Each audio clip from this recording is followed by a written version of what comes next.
Yeah. Okay. Also, John, please check whether IT secretary has any difficulty in joining.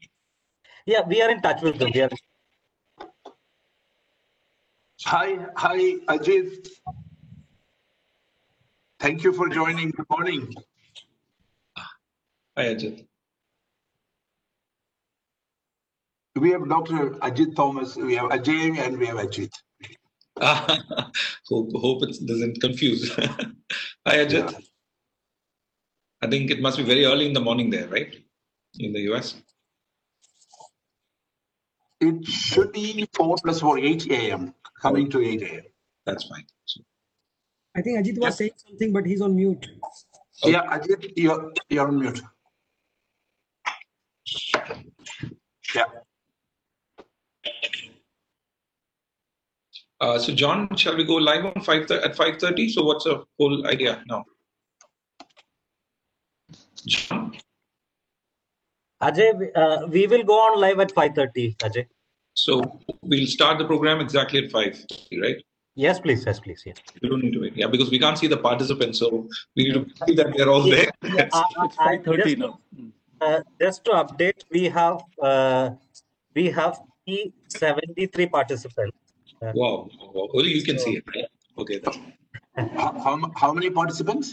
373 in the CIA platform, and I will in a minute I will update you what is the viewers in YouTube. Okay. So tell me when to start. Yeah. I think that's already 5:30. If you want to go out, please go out. I think we are on time. We can. Yeah.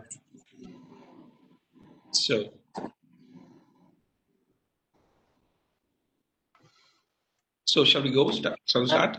Yeah, please start.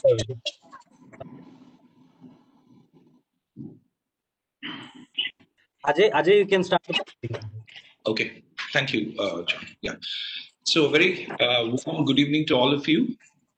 I take this opportunity to welcome you all to the session on technology in Ayurveda, options and opportunities, which is organized as part of the fourth edition of the CI Global Ayurveda Summit 2020.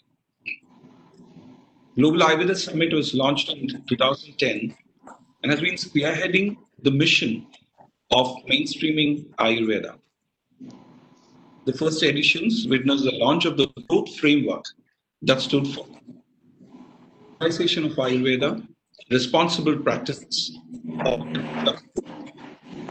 its distribution to the holders of traditional knowledge and the society at large. We still remain committed to the vision. And in the last 10 years, the stature of the summit has really grown. The relevance of the summit holds a lot of significance as we are in the time of a major pandemic, with solutions still forthcoming as to how the solutions would emerge. We are still not very clear. There's a lot of deliberations on Ayurveda and its applications in immunity building. Immense value both to the policy makers and the public at large, who's battling ways and means of solving or preventing themselves from not getting the virus. The fourth edition of the Global Ayurveda Summit is organized on the theme Ayurveda for Immunity, Options and Opportunities. The Global Ayurveda Summit is conducted this time to showcase the success in fighting the pandemic through AyurShield Immunity Clinic. All associations of practitioners, manufacturers, and hospitals work together with the CII Ayurveda panel to launch the AyurShield clinics. The AyurShield clinics have been a novel concept, which was inaugurated by Sri Pinarayi Vijayan, the Honorable Chief Minister of Kerala, which is in fact an initiative which was initiated by CII and has also been ably supported by all the associations to see how Ayurveda can help reduce the incidence by improving immunity. So we have launched this program much earlier, and about 1,400 Ayurvedic clinics in Kerala is today working under AyurShield. And we're trying to aggregate the information that that these clinics are generating to get an outcome note probably in a few months' time. The Global Ayurveda Summit 2020 was inaugurated on September 15th by Honorable Vice President Sri Venkaiah Naidu and Sri V. Muralidharan, the Honorable Minister of State for External Affairs and Parliamentary Affairs, Government of India, delivered the keynote address. The inaugural session was followed by a global media conference. This is the first it's the first time that you're having a global media conference. Highlight the vital role of media promoting and positioning Ayurveda in the global healthcare scenario. And the second session on Ayurveda in global scenario held on 15 September 2020. We had from Sri Shailaja, the Minister for Health, Government of Kerala. She joined the keynote. The third session was on market opportunities for Ayurveda products and services, held on 2nd September. The fourth session on clinical effectiveness of Ayurveda infections, which was held on 20th September. This session is on technology in Ayurveda, options and opportunities. With us, a great panel, I would say, especially from across. We have Dr. sitting in the who's a moderator sitting in Dubai, and the rest of us sitting in India. So, great panel. Thought people who are leaders in the who could help deliver. Let's think of what is the way forward. Ayurveda, a part of it. We get to that. We have Dr. Mr. Amit, who's again from Blackstone.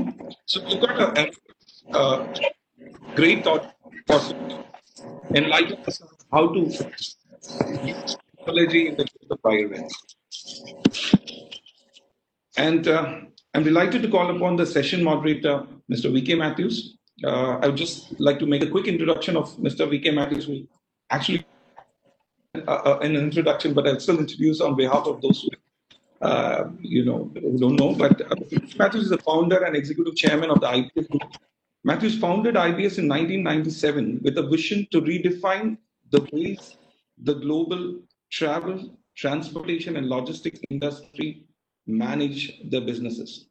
He's got over 17 years of in-depth understanding of the aviation industry, having served Emirates for over a decade. Matthews set out to fulfill his vision for the industry with just 55 employees joining him in the entrepreneurial venture. IBS today is a multinational corporation serving over 200 clients worldwide, employing over 3,000 professionals from 30 different nationalities, and poised to be the #1 IT solution provider for the global aviation industry. Instrumental in IBS acquiring 6 international companies.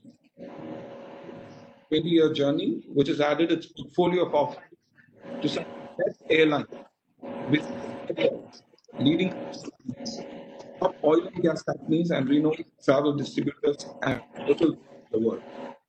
So, Mr. V. Thank you. Thank you, Ajay. Thank you. I don't know if we couldn't clear the whole of it. There was some disturbance. Those who are not speaking, I request you to kindly mute your mics, please. So that might make it easier.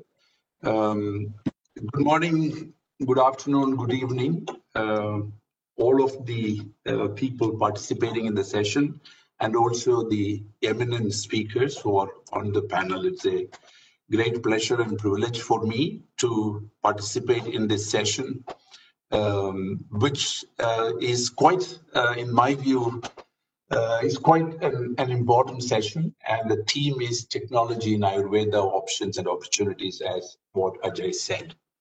As the session theme suggests, we will talk today about how technology can help this branch of medicine to scale up and become a sector of great value and consequence for India and beyond. We have a group of eminent panelists, as I already said today, for the session, and I propose to conduct the session as follows. We have altogether 2 hours. The panel discussion will be conducted in 3 rounds or 3 passes, where each panelist will give their views on. The first pass, we will look at the opportunity and potential of the sector. The second round, we will talk about how technology can help improve the sector. And the third and the final round, we will talk about what steps, actions, recommendations, etc. should be. We also will have by then Mrs. Safarullah IAS, the IT Secretary of the state, joining. Of course, Ajay talked about the panelists, but I'll just take their names once again. We have Dr. Harish Pillai, CEO of Aster DM Healthcare. We have Dr. Ajit Thomas, a professor at Harvard Medical School. We have Mr. Rajiv Vasudevan, founder and CEO of Ayurveda Hospitals. We have Dr. Sajeev Gopinath, who is professor of IIM Kozhikode, and also he's the Vice Chancellor Designate for Kerala University of Digital Science and Technology, and Amit Dalmia, Managing Partner of Blackstone Private Equity. So it's quite a resourceful group of panelists we are fortunate to have today for the session. So then after the panel discussion, we'll have some time for Q&A, and thereafter we will conclude the session. The theme of the session, technology in Ayurveda, options and opportunities, is particularly relevant now because we are in a stage where every business is going to be a technology business. In other words, businesses that cannot take advantage of technology will not be able to thrive and survive. And again, holistic health and wellness have become much more relevant now than ever before, and that is where Ayurveda also scores very high. According to a report of McKinsey recently, the telemedicine practice, which I've been talking in some other sessions too, in just 2 weeks in the month of July, were more than that was done in 2 full years. Ladies and gentlemen, there is a great acceleration of trends. If COVID has done something, that's accelerating some of the existing trends, and a quarter is now becoming a new year post-COVID. And for the benefit, so that's the backdrop, for the benefit of the audience who are not from the field of Ayurveda, because we have circulated it to all of the IT companies and NASCOM and GTEC and all that. I'll give you a little bit of a context to help appreciate the session better. CII conducted, for your information, conducted a very detailed study in 2018 on Ayurveda, on its market size, trends, and the way forward. Ayurveda is, as you would know, is recognized as a system of medicine indigenous to India, which includes both medicinal products and health services, as we all know. Ayurveda is considered one of the oldest healthcare systems in the world, and its origin dates back to 5,000 years, almost to the beginning. Over the centuries, not only has it sustained the onslaught of modern medicines and methods of treatments, but also grown to become renowned in the world. Ayurveda is made up of, as you know, if you have read that big publication, it is made up of 2 words, Ayu and Veda. Ayu means, as we all know, life, and Veda means knowledge or science. So Ayurveda means the science of life. And respectfully, then it deals with all aspects of life, physical, spiritual, psychological, and social. In India, for your information, Ayurveda as a system of medicine is recognized by the Central Council of India Medicine, CCIM. It has got acts which covers all areas of it. That means the practice, education, as well as manufacturing and sales of Ayurveda drugs, but they're all controlled and regulated. Drugs and Cosmetics Acts 1940, plus the Acts of 1970, all of them covers that. Ministry of Ayush, Ayush, AYUSH, stands for, just for again for the benefit of those who are not from the field, it stands for Ayurveda, Yoga, Naturopathy, Unani, Siddha, and Homeopathy. That's what it means. And Ayush classifies Ayurveda as an industry comprising of Ayurveda products and services. Ayurveda products include product manufacturing and related, when you talk about as an industry, when you look at the overall performance of it, it includes also all of the related activities, allied activities. And services, as you all know, would include hospitals, clinics, wellness centers, spas, pharmacies, education and research institutions. And the term Ayurveda and the Ayurveda industry also often covers a much larger set of wellness products like natural, herbal, organic, Ayurveda, etc. And Government of India, and again, during the last 10 years, have made significant landmark decisions and initiatives to promote Ayurveda. Ayush as a ministry, Ayush was established as a separate ministry in 2014. Until then, it was under the Ministry of Health. And there was another policy which I happened to read, the National Health Policy 2017, acknowledges the pluralism in the Indian health sector wherein traditional and modern medical practices coexist. The policy focuses on mainstreaming the potential of Indian traditional medicine, including Ayurveda. That's a great policy support. And also in line with the same thing, an All India Institute of Ayurveda was established to boost the sector in, again, 2017. And it is a center of excellence, and it is conceived as an apex institute for Ayurveda, which brings together both the Ayurveda healthcare and its training and education.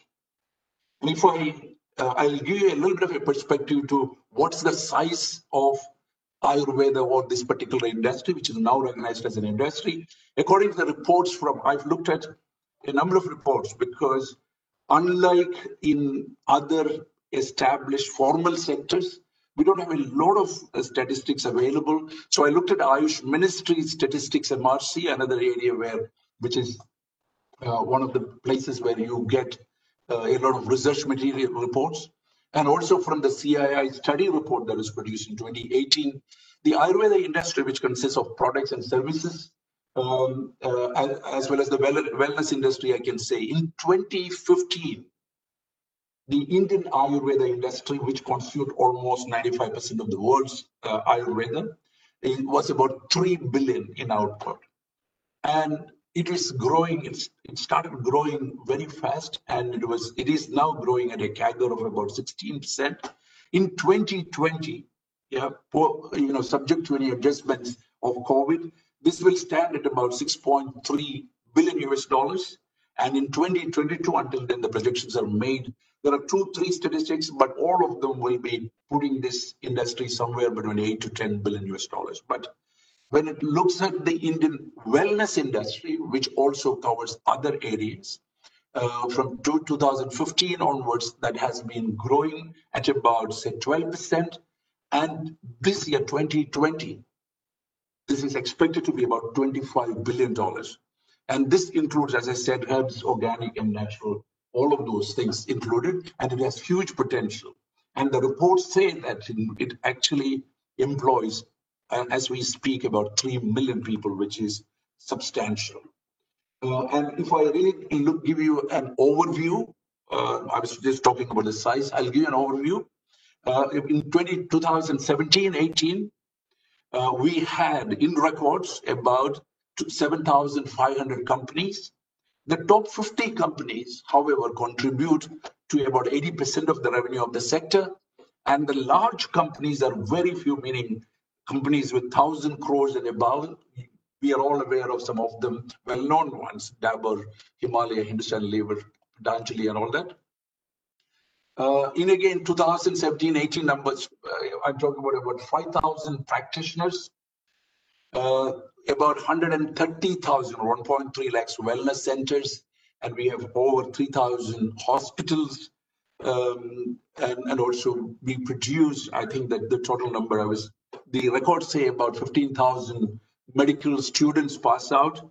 but Rajiv was mentioning that it's probably about in the ballpark of 20,000 now, and prominent. And it's quite interesting. The states by practitioners. If you look at Bihar, has maximum practitioners, about 100,000 or a lakh of practitioners, and Maharashtra has about 75,000, and Madhya Pradesh comes next, 45,000. UP about 35,000, Gujarat about 30,000, and Kerala on the 7th place about 25,000 practitioners. This is where it is. I was just trying to give you some sort of a perspective as how it is all stacking up. In summary, 3 things can be concluded from everything that I said. One, Ayurveda is not that big, but growing, is a growing part of our overall Indian wellness industry. 2, India is the largest and the most important player in the global Ayurveda market. 3rd, the sector is projected to grow at a very, very fast pace and expected to add a lot of value to the world healthcare. So this is where I stop. This is the context in which we are talking. And what are we really talking about? I will now invite the panelists to speak, but really what we are going to focus on in this session is how technology can help improve the sector, how it can help improve the market reach, awareness and usage, scaling up the delivery and administration of treatment, productizing and promoting of the urban population, promoting for the urban population, enhancing research and development, promoting angel venture and PE funding, and creating a startup ecosystem for Ayurveda to inspire and encourage and attract youngsters to this field. So that's where we are. That's where we start. And I'm actually going to the panelists now. The first panelist that I invite to speak, and the panelist who is deeply involved in this field is Rajiv Vasudevan. As you know, Rajiv Vasudevan is the founder and the CEO of Ayurveda, a chain of new generation NABH accredited Ayurveda hospitals dedicated to solve modern health problems. Rajiv Vasudevan is also the chairman of CII Ayurveda Group at the national level and the chairman of the expert committee for inclusion of Ayush in the Ayushman Bharat program. Rajiv Vasudevan is also a technologist. He was a member of the Niti Aayog Expert Council on Integrative Medicines, as well as a member of Niti Aayog Expert Committee on Health, Wellness, Nutrition. An alumnus of IIM Calcutta and NIT Calicut, Mr. Vasudevan has served as the country head Motorola in India, as well as I know Rajiv from his days in the early 2000s as the CEO of Technopath. Now, I would invite Rajiv to speak to us, and I'll put 1 or 2 questions to him in that round 1, as there has been several positive initiatives and developments in Ayurveda healthcare system over the past 10 years, which Rajiv was an integral part and supporter. And I will, if in your opening remarks, if you could elaborate some of them, and also, Rajiv, if you can look at how can Ayurveda contribute to more to the health challenges of the world. What are the focus areas and what should be done going forward? So I leave it to you, Rajiv, to get on. Thank you. Thank you very much, VK. I think the introductory remarks from you probably have in very succinct form for anybody who's interested to know about Ayurveda captures all the essential data. So for a very, very powerful introduction to the sector. Let me add on to that by complementing and supplementing what you said, VK.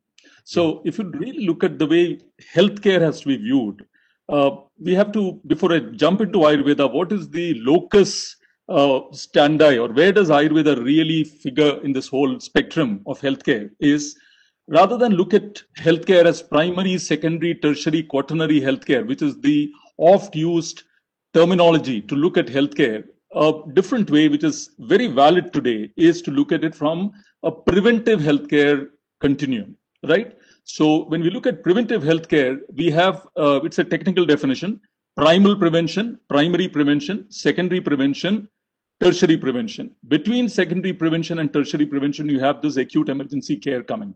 So why I'm stressing this point, the almost singular obsession with the emergency care, quaternary tertiary care globally has led to the absence of effort, and we have left the governments to focus on public health, which really figures at the level of primal prevention, primary prevention. Primal prevention is to the health of a expectant mother so that the fetus is yet to be born. And today in India, if you look at underweight, malnutrition, all the issues which are about development as a nation, our problems begin there. Look at primary prevention. Primary prevention, we are left to the government, which to look at clean water, mosquitoes, etc. Other part is private sector looks at executive health checkups, which are often taken very lightly by the consumer who does the executive health checkups. Then you go to secondary prevention. Why I bring this up? Because Ayurveda's role will emerge very crystal clear when I explain this. So secondary prevention is nipping in the bud emerging diseases. So you take something like pre-diabetes, a fasting blood sugar between 100 to 125 mg per DL, or HbA1c of 5.7% to 6.5%. Very clear definition. If I'm a pre-diabetic, how do I prevent it from becoming a full diabetic? And the data globally, and Dr. Ajit Thomas will second me on this, the data published is that if I become a diabetic on the insurance system, my bill is 5x, as if I'm not a non-diabetic. And the data is in India, 75% of non-pre-diabetics go there.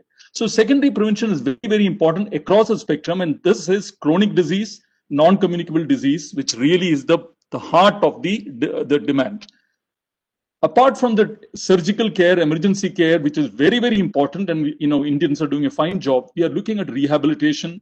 Tertiary prevention is restoring health, preventing recurrence. So Ayurveda has got a fantastic role to play in each segment other than the emergency care is the submission. That is a role. So today, as a country, we struggle in primal, primary, secondary, and tertiary prevention. Ayurveda has a role to play, number one. Secondly, if you look at Ayurveda, the great advantage is a whole person objective. So you very well talked about Ayurveda's time-tested view. Ayurveda focuses on the rogi, not the roga as much. So roga in the rogi. And so you look at a whole person, not just disease or specialty in totality. The other part is look at a life cycle approach. So you're able to take at different stages of life. Now, coming to the contemporary stature and status of Ayurveda, we have a national health policy, BK, which is announced in 2017, which in its very vision talks about a pluralistic, integrative vision, right? Across the spectrum from public health to the quaternary care, right? So, and it is, in fact, it's quite a piece of intellectual work because it's really very, very balanced and far-reaching. In implementation, struggling, but I think for a country like India, we are making progress. So one is the NHB 17, the foundation. Niti Aayog has set up very clearly a focus on an integrative health council. There have been some press reports in recent days. But I think the whole focus is over a period of time, how do you come to allowing the patients the access to the flexibility to any system of medicine in an appropriate way so that we bring down the effective cost of accessibility, because it's a major issue today. You don't have MBBS doctors. I'm keeping watch on my time, so I'll stick to my 10-minute allotted time. Okay. So the fact that you need access to doctors, there are not doctors willing to go and work in poor areas, the poor urban areas, the rural areas, tier 3 cities, etc. There's nobody willing to go. So Ayurveda doctors, large numbers coming out, can be gainfully employed to really bring down, improve access, improve affordability and acceptability. Because latest study shows that 89% of Indian households in one way or the other is using Ayurveda. So there's a groundswell of opinion in favor of something like this. How do we leverage that? The fact that Ayushman Bharat, which covers 500 million people today, which is bottom of pyramid, is soon going to cover also APL, which is above the poverty line. And then if you take that's going to become about 1 billion people. And then you take about 15%, which is about 180 million people who are covered by medical insurance.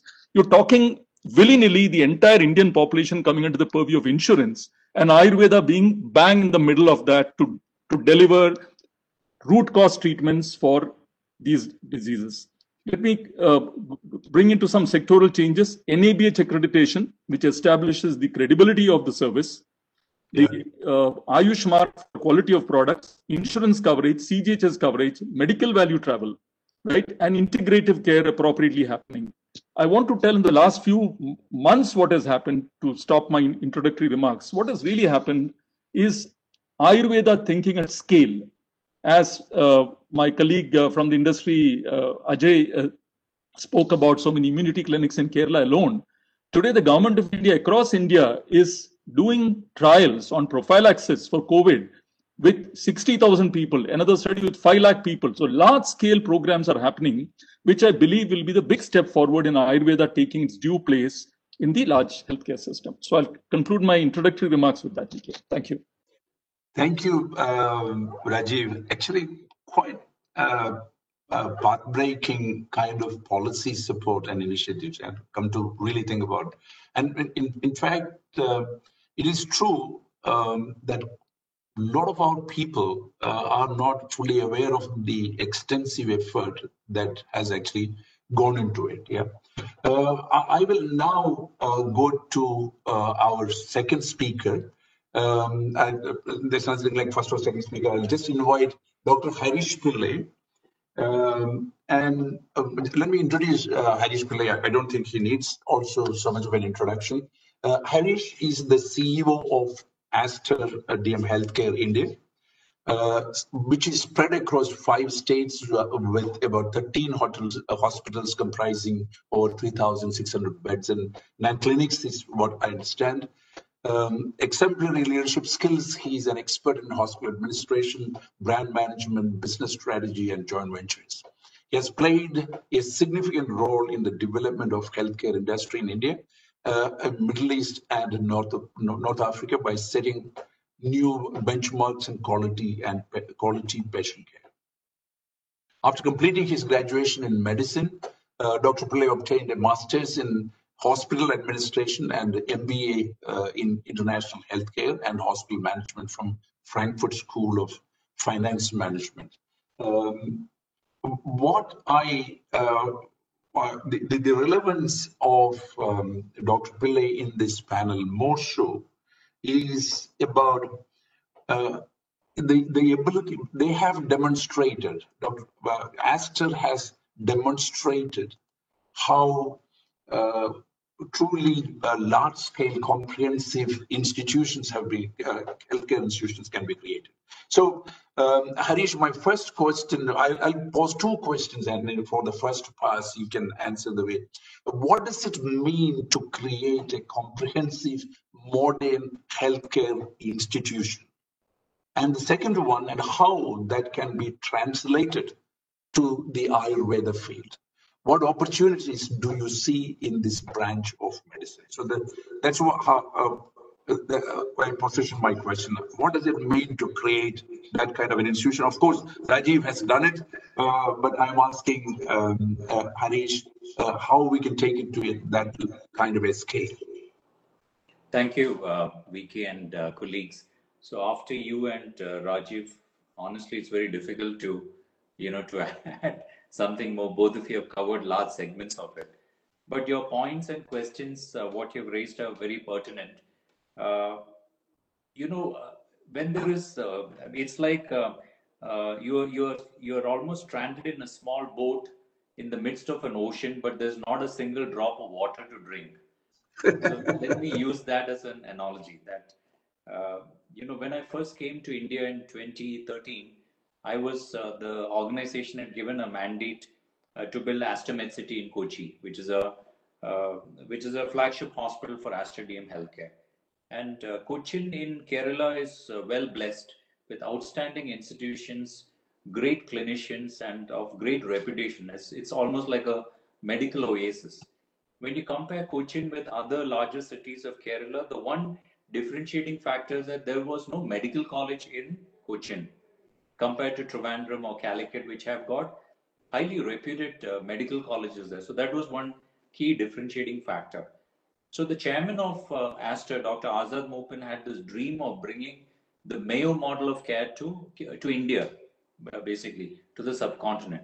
In one sentence, that's the philosophy of collaborative medicine, where every clinician knows his or her limits and is willing to admit that upfront and work in an evidence-based care. It's an algorithm-based system of medicine. And we also said that from day one that, like Rajiv talked about, we will also introduce philosophies of holistic medicine and integrative medicine.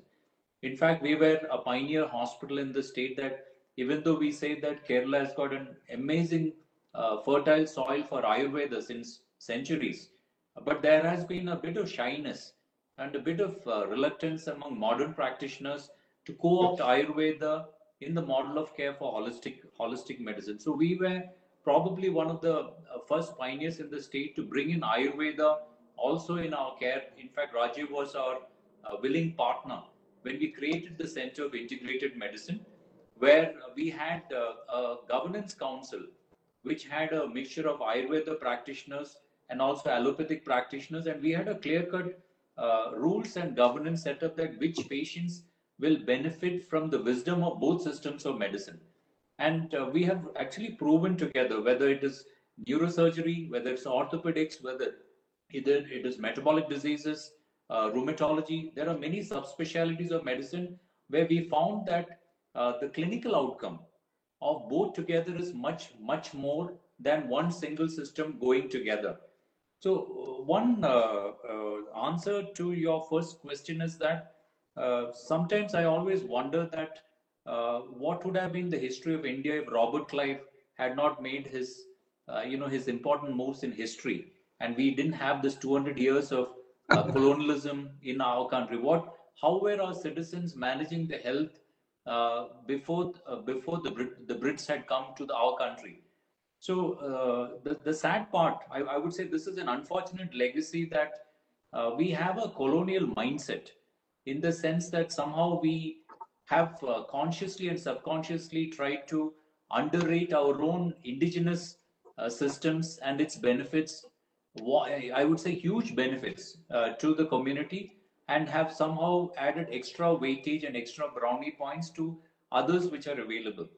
One classical counterpoint is that today we all talk about our northern neighbor in the context of the challenges which we face in the border. But if you go to a typical modern Chinese hospital, there is also a traditional Chinese medicine vertical which is built into every modern Chinese hospital. So it's almost ethereal when you go to a Chinese hospital, that you have on the left side complete paraphernalia of modern medicine, and on the right side you have the traditional Chinese practitioners working in the same portfolio. And that is my dream and vision, that we break across this silo approach. I mean, I'm really happy that for the first time, huge amount of political capital has been invested in, at least in health sector. I hail from Kerala, VK, and I always proudly say that the exceptional state in the country is the state of Kerala, which from 1957 has allocated a significant percentage of its GDP for social sectors, education and health sector. So we say we have this amazing macro health indicators, which is reflective of the ground reality. But unfortunately, like when you were rolling out the statistics, right, when you talked about the number of Ayurveda practitioners in the large states of the country, you talked about Bihar, you talked about Maharashtra, you talked about a couple of other large states. Their macro health indicators have been abnormal. I mean, it's abysmal. The big surge which we are facing in meeting the COVID-19 pandemic is because of the creaking infrastructure, which is a multi-decade lack of investment and focus by the political class in these large states. So what I'm trying to say is that it's time that the policymakers in the country break through the silo approach towards healthcare and look at holistic approach. And Rajiv, you're absolutely right that not much thought and emphasis has been given to the preventive aspects of health as a sector. And if you ask me, in the history of mankind, the single most value proposition is the development of the vaccine. Because if you talk about the impact of one vaccine for a large population, you can't put a dollar value to that. Probably that is the single most innovation and value proposition for mankind overall. So coming to the relevance of Ayurveda in our context, I think it's a paradigm shift that after COVID-19, by default, all policymakers across the subcontinent will be looking at health sector through a new prism, because I guess that's what the citizens are going to demand. That why did we have so much of morbidity and mortality across the country? Why has there not been enough investments in infrastructure, in the creation of human resources? And the way to mitigate our massive demand supply gap is to merge systems of medicine together. I mean, you can have a credentialing policy, you can have the clinical pathways, the evidence base. I think we need to break out the silo approach and look at the value proposition from all sides. One last point is it's a curse of urbanization, VK. Like, I can give you rollout data from the state of Kerala. In spite of its tremendous achievements in the field of public health, the reality is that for a large state of 35 million people, you still have 7.3 million citizens who are type 2 diabetics, which makes the state of Kerala the diabetic capital of the country. And to add to it, if you ask the present health minister and the chief minister, the greatest worry of the impact of COVID, the surge of COVID in the state is we are highly vulnerable because of a geriatric population. We have 4.5 million citizens in Kerala above the age of 60, making Kerala the #1 geriatric state in the country. So it's a deadly combination of elderly population with type 2 diabetes. So this is the paradox which I'm trying to tell all of you, and that in spite of multi-decade investments in the health sector, we are still vulnerable. So what can Ayurveda as a discipline, which is really God's gift to us as a country and as a nation, what can we do to leverage the knowledge of Ayurveda to mitigate our health challenges? So I hope that my colleagues can also discuss and deliberate on this. Thank you. Thank you, Harish. That's quite interesting to conclude your statements by saying that we are also the geriatric best state in the country, and so therefore ideally fit for Ayurveda as a way of medicine as well. Yeah. Okay, thank you. I will now move on to Dr. Ajit Thomas. I'll introduce first Ajit. Dr. Ajit Thomas is a professor at Harvard Medical School and a co-director of the Brain Aneurysm Institute at Beth Israel Medical Center, Boston. He's also the program director of the Cerebrovascular Fellowship. I don't quite understand what that is, but nevertheless, Dr. Thomas has been a driving force in the academic world of neurosurgery with more than 250 papers to his credit and 30 book chapters. He's also the editor of the reference textbook, Premier Cerebrovascular Diseases. Dr. Thomas has over 31 years of experience as a doctor after graduating from CMC Vellore. He has an interest in technology related to medicine and delivery of healthcare. So quite an eminent person. He's speaking from Boston. Ajit has always taken a lot of interest in anything that he can do to further the cause of the state of Kerala and our country. Whenever we have asked him to participate in anything where he can add value, he was more than willing. So I will now pass it on to Ajit. I have two questions for the first round.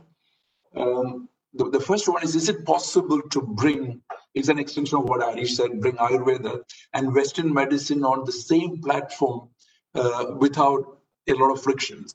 Will Western practice diagnostics benefit from the integration? Can it be made much more than the sum of the parts? For instance, when we put together, the result is not just the addition of the two, but probably we have an amplifying effect.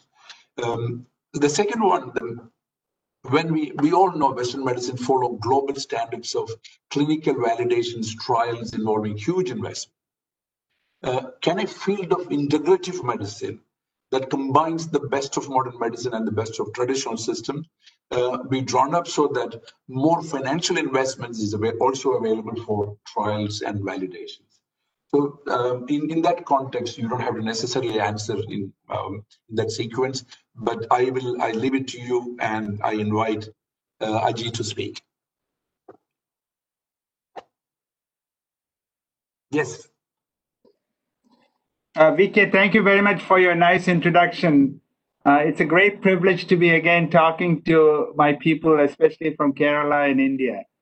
Though I've lived in the US for the last 25 years, I've always been an unapologetic fan of Ayurveda. As a child, I use Ayurveda medications. I still use it. And I feel like Ayurveda has a lot to contribute to the world in general. And so you may ask me if I have been rigorously trained in the Western medicine, why do I believe in Ayurveda? Let me start by saying a few characteristics of Ayurveda that endears it to all people. One is, as many of you have said, it is holistic. It looks at a person as a whole, not just the disease, your philosophy, your psychology, your health, and it's a total approach, which is very important for the total healthcare. The second is, it is personalized.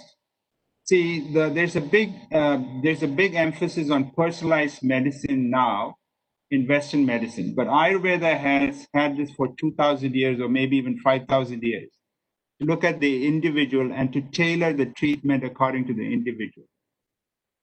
And lastly, Western medicine has not been successful in some areas. And I would say one of the most important areas has been chronic diseases, whether it's arthritis or some kind of psychological diseases that have been chronic, immune-related diseases. So I think there's a very unique place for Ayurveda. Now, from a purely Western perspective, I mean, if I were to say, I don't think there's any doubt that Ayurveda is growing by leaps and bounds in India. As Mr. V.K. Matthews said, the CAGR is at least 16% or even more. The question is, can it grow in the Western world? So it has had some limited impact in countries like Germany and Switzerland.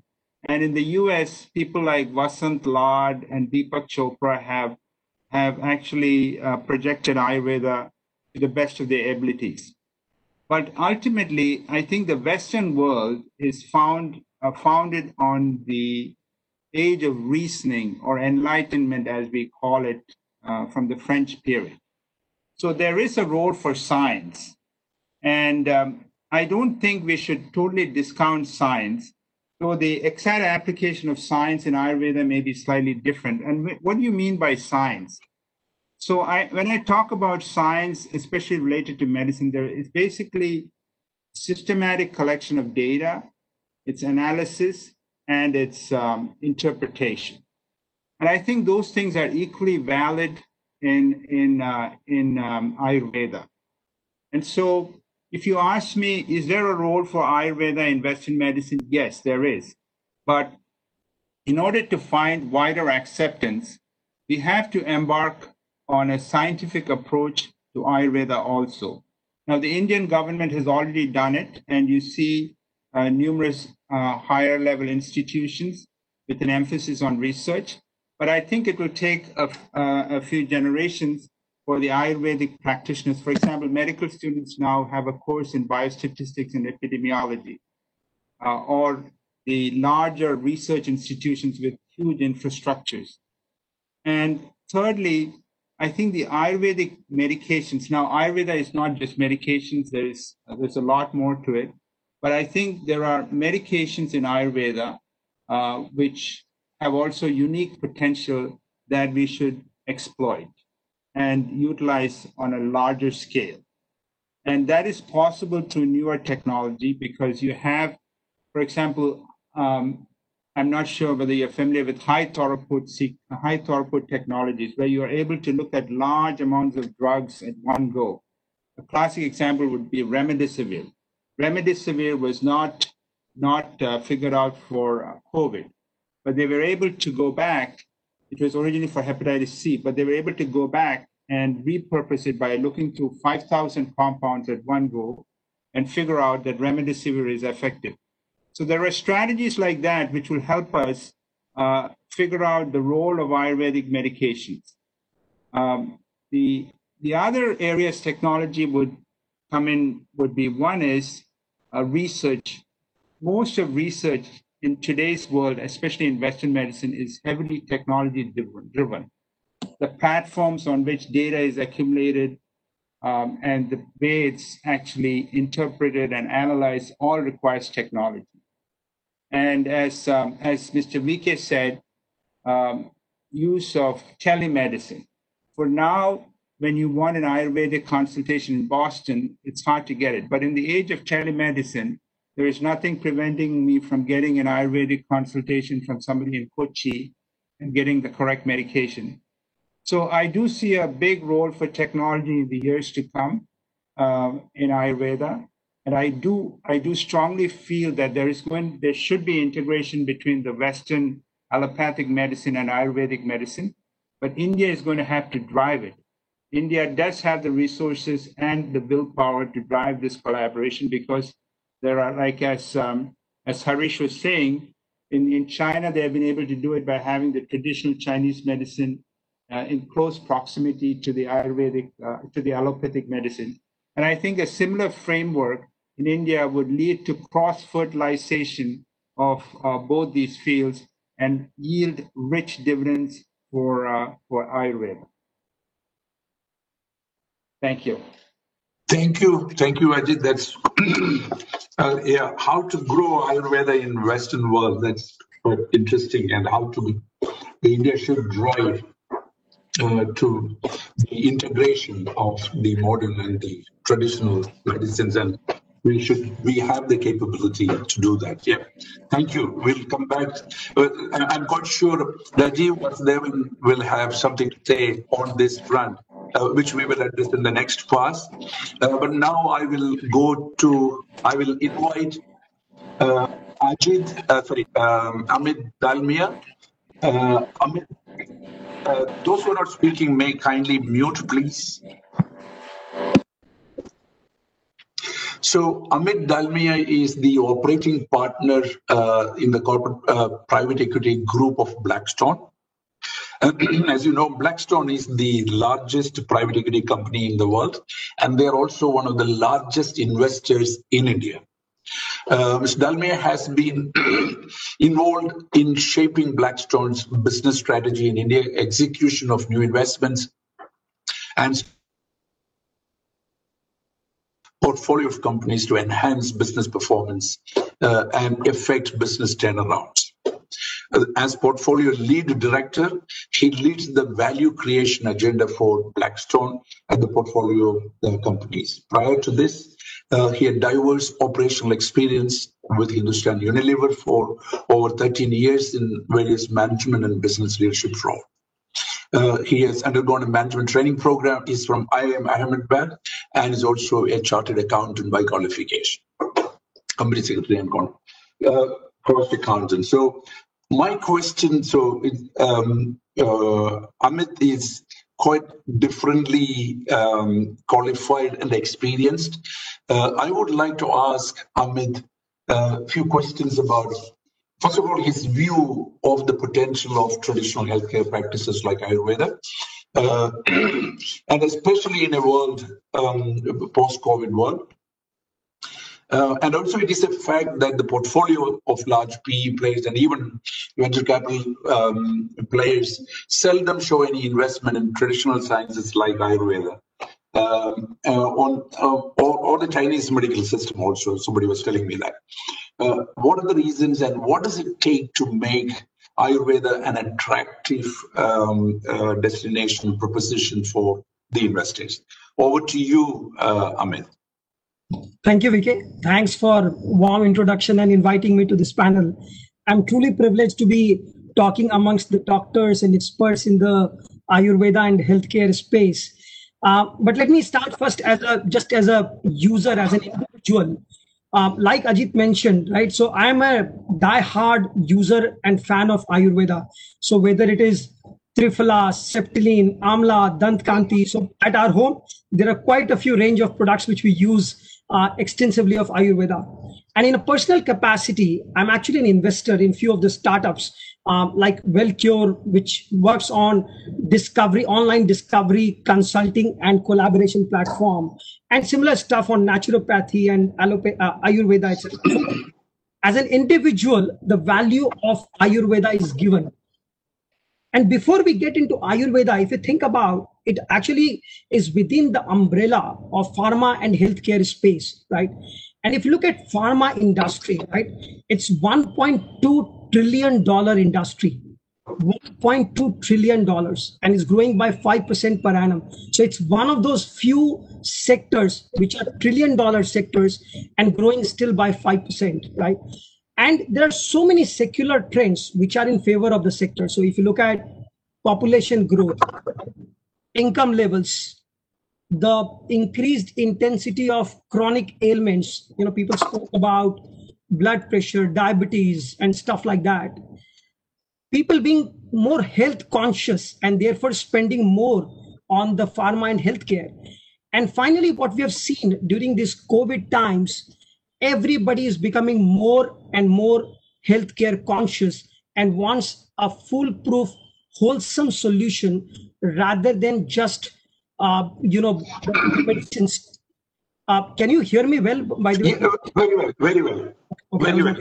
Okay, because of these ingredients, if you see the healthcare index, like Bombay Stock Exchange BSE India Healthcare Index is actually up 40% YOY, right? So that's overall healthcare industry, which is great industry, favorite of private equity across the globe.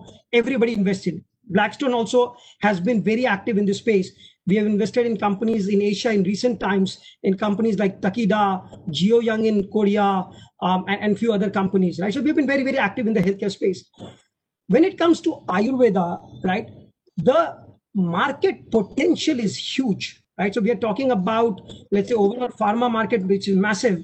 And if you look at different reports, the scale of Ayurveda possibly will be, $5 billion. In India, maybe $500-600 million, whatever. So I'm saying compared to the overall pharma industry, the current scale of Ayurveda is very small. But therefore, that presents to us a huge market opportunity. And secondly, India is a market leader. So we have to redefine this market. There's nobody else who is going to do that, right?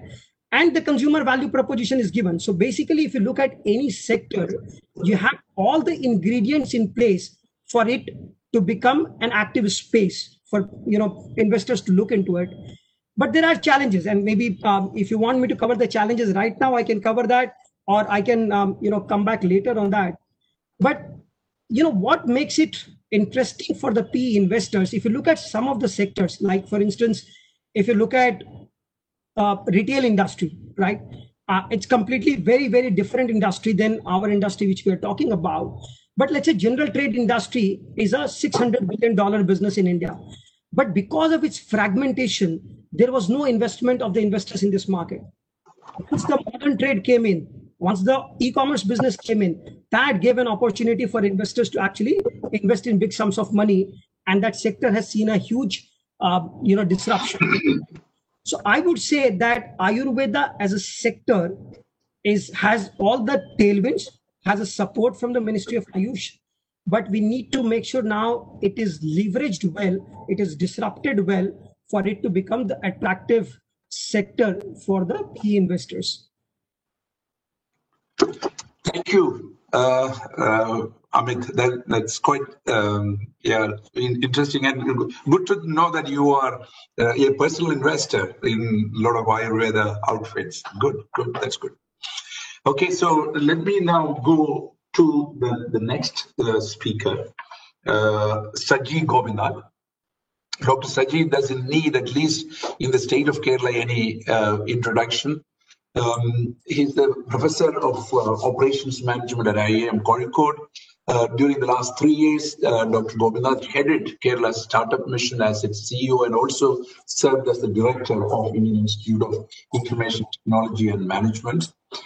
He was also the director of TAPMI, Manipal, and founding dean of Bennett University, set up by the Times of India. a gold medalist from the CET Trivandrum. Dr. Gopinath did his PG and PhD from the Indian Institute of Science. He was also trained at the Harvard Business School and Yale University and serves in several national committees on education and technology. And I must also tell the audience that Dr. Saji Gopinath was instrumental in making the Kerala startup ecosystem rated the #1 in the country, and for the last couple of years. So the reason why I thought Dr. Sajid Gopinath would be a good addition to this panel is because of my feeling that, if you really want to sustain and promote any sector, we really need to get the youngsters inspired and attracted towards that sector. And how can we get youngsters more and more interested and attracted towards this sector? So can Ayurveda can we create a startup ecosystem for Ayurveda and get more and more people attracted towards it? So that's the reason why I thought Saji, who has created the real startup ecosystem, generally mostly on technology though, will be the right person to give his views and give some color to it. So I'll pose 2 questions to Saji. Question number for the first round: how was the startup ecosystem developed in Kerala over the past 5 years to become the leading one in India? Just to get some ideas what he did. And what is that we can do to generate greater interest among young entrepreneurs towards Ayurveda? How can we get them to think laterally for innovative ideas? And so that's the 2 questions that should hopefully help you frame your first round. Over to you, Ali. Thank you, VK, and great. The discussion goes very fast. You have a lot of opportunities, and I think that's the right thing for new startups and entrepreneurship to come. Specifically to look at the point which you mentioned about how the ecosystem has developed. As you know that in India itself, there's a huge growth in the startup ecosystem. Today we have close to around $63 billion have been around 30,000 odd startups in the last 5 years. And this basically is happening. And we also see that most of these startups have disrupted the sectors which they were working in. Amit has rightly pointed about retail sector. During the COVID, education sector is getting disrupted. So basically, the startups primarily look at how do you disrupt the sector and go for an exponential growth sort of a model. Now, coming back to Kerala per se, the way we try to develop the ecosystem, there are challenges to Kerala. Of course, I'm not going into the full detail of it because that may not be the focus of the session. But we try to look at a sort of a ground-up model where we started looking at the type of problems which various sectors are facing and show that many of these can actually be addressed by entrepreneurship solutions from the startups and provided infrastructure for that. And one interesting thing when you look at the startup ecosystem per se in the country itself, that many times the sectors are being disrupted by people from outside. It's not necessarily the people in that particular area which has actually come out with innovative solutions. They actually join with this education. This has happened. Now, these interesting developments as what is sector, like Rajiv was rightly pointed, there is a strong focus on wellness and there is a large number of development happening on that space. Now, the technology solutions to cover that is actually the ones, I think, the next leap of development. Because at the end, very focused, Ayurveda is a personalized sort of industry. It primarily provide individual care, individual focus, etc., which is a thing of the future. Now, the challenge is when you are looking at that, can the scalability be achieved? Because startups are always about the scalability. Now, can we actually bring scalability in personalized care? That is, I think, the I think that's the theme to some extent what we are discussing today, that how can technology be used where we can bring the personalization at the same time the scalability as such. This is basically where we require people from technology domains. It could be digital technologies, it could be on biotechnology, and people who have got core knowledge of Ayurveda coming together and come out with very viable enterprises. Now that is an area, I think, the next stage which can happen. Now India has today close to around 30 unicorns, but we don't have any unicorns from these industries. No biotech, or we don't have too many medtech assets. Even Ayurveda obviously is from that. But an area where it is growing is in between this, like nutraceuticals. Because we don't consider as Ayurveda, but it's something between food as a medicine sort of a concept. Now that is growing. The essence is that if you really wanted to bring the youngsters into the Ayurveda fold, to come out with viable enterprises, you need to focus on, along with focusing on core Ayurveda specialists, you need to also start looking at how do the other specializations, the technology specializations, can actually go hand in hand with them and create a ring of product and services which can actually help the Ayurveda to scale up. And like Amit has rightly pointed out, we have a huge opportunity. Almost all the components are right. Now that is a point where I think the startups can actually play a very important role. And I think as a state and maybe as a country, because Ayush has got several programs to support MSME industries. So as a state and as a country, we are actually have the policies now in place which support such startups. Biotech, BIRAC has got good funding for biotech startups, so that funding research part is to some extent is already taken care of. There are the angel funds have happened with primarily focus on investing in biotech startups. So if that can actually be channelized to look at these options, then I think there is a possibility of developing a very vibrant startup ecosystem in this field. Thank you, Saji. That's quite interesting to say that in many sectors we can see disruption coming from outside, and sometimes even we say attackers come from outside and disrupt that area for the benefit of that area itself.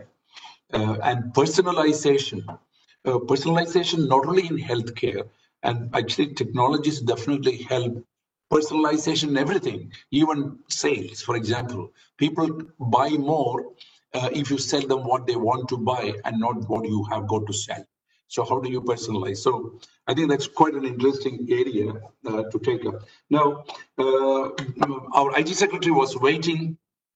I could have probably, I thought I'll take the response from the government last, but unfortunately he was called for some urgent meeting, which we can understand under the circumstances of COVID and things like that. So he might hopefully join for the next round, but I'll go back to again Rajiv to get our second pass. And Rajiv, my question is, what is your view, Rajiv? Has Kerala been able to take advantage of the transformative changes taking place in the country, particularly at the central level? If not, what should be done if it is, and how can the Ayurveda industry in Kerala join hands with Ministry of Ayush and Niti Aayog to give the science a wider global footprint? Is there an opportunity? I don't know how much the Kerala practitioners are and the hospitals are all in picture. Similarly, what are some of the best practices Western healthcare industry can adopt according to you from Ayurveda? If you can just give some color. Yeah. So, I think the first part actually is a very interesting, because if you look at Kerala, it's a very unique ecosystem in many. Yeah. But as you know, the religious composition, the cultural composition, everything is so different from the rest of the country. What we also have is a vibrant public health system in modern medicine and Ayurveda, which is completely dispersed across the state.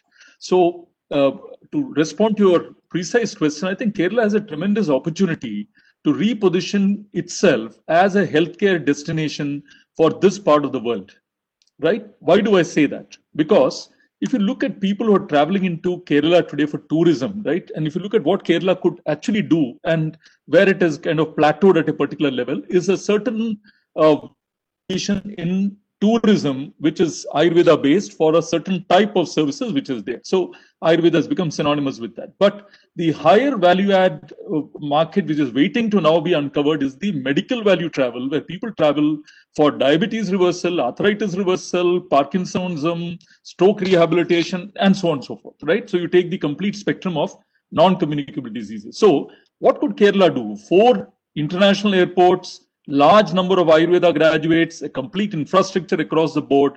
I think we could become a very good example for both public health and for attracting the wealthy foreign traveler to come to Kerala. And there is no such market. Europeans don't come to India. They may go to a Thailand or they may go to... But how do we get them for serious medical care to come to Kerala is one thing, right? So strategically, I think that's a tremendous opportunity to leverage. Secondly, the point that all of us have spoken about, when you design healthcare, some states have really leveraged the integrative model. Tamil Nadu, for example, where they use all the systems of medicine because there is a scarcity of resources today in the country, not enough doctors, no clinics, hospitals, machinery. How do you integrate and synergistically use all these systems together? Kerala can again show the way, right? So the Kerala model should be also there in healthcare. And one quick point, geriatric care is one key thing, but the other point I want to tell, and it's very interesting, in our chain of hospitals, the biggest age group coming to Ayurveda is 25 to 35 years of age. The internet savvy, young, upwardly mobile, aware crowd with purchasing power, they are coming to these natural systems because they are aware of what are the options, when do I go for what. So I think there's a natural selection happening. So Kerala can really do that part. The other part I feel for modern medicine and Ayurveda what are the lessons together? I think we go beyond disease and symptom orientation to the whole person health that we spoke about. We talked about personalized life care, but also life cycle healthcare. And these are all terms. But how do I look at managing health? And that's where technology can be a fantastic enabler for managing health of individuals, of community. I think, Dr. Sajeev would be very much aware, and, we've had these discussions in the past. We are able to leverage health data in Kerala, for example, in a very meaningful way. That itself will throw up a lot of entrepreneurship in this country because data today is all fragmented, not in silos. How do you really bring it together? I want to quickly talk about technology in Ayurveda, whether you look at products, right from the source RFID tagging to traceability, using IT systems to really track where anything is grown. In fact, the National Medicinal Plan Board is going on to a massive exercise of the traceability aspects of raw material because the quality of Ayurveda products begins from there. When you're talking about the finished goods, semi-finished goods, and raw goods, value addition using factory automation, all that can come. And then I think on the hardcore services, I would like to say from an IT angle, what is happening. And Dr. Saji talked about the digital enablement, which is very important to personalization. But I also want to talk about supply chain, ERP, because these are all things waiting to happen, already happening in some of the bigger companies. Customer relationship management, right? We don't talk about these things in typical Ayurveda sector. They have been very much used. Like our company uses all of this. We're talking about hospital management systems and consumer digital health overall, and the entire spectrum of e-commerce. So I would like to share with you some names of Ayurveda startups because we are probably not aware. I've just done a quick check on the net. Kiva Shots, organic smokes, completely, it's not cannabis, it's actually herbal smokes. Kama Ayurveda, Forest Essentials, Adar Immunity, Nirok Street, Ayurrhythm, Kapiva, Adveda, Gynoveda, Dr. Vaidyas. Amazon is selling Ayurveda products, CureFit, 1 mg. So you any where is the basis for productizing, personalizing, and making it a consumer-facing. So I think there is a tremendous opportunity that is happening. I'm going to reserve other comments with just one part here, VK. Yeah. The thing of scale and value. If you look at a company called Livongo, I just want to bring in perspective, which is quite a hot company in the US. Livongo on 30th of September, exactly 1 year back, was $1.65 billion valuation, market cap. 30th of June was $7.5 billion. Today is $13.33 billion. What does it do? Diabetes management, hypertension management, pre-diabetes and weight management, right?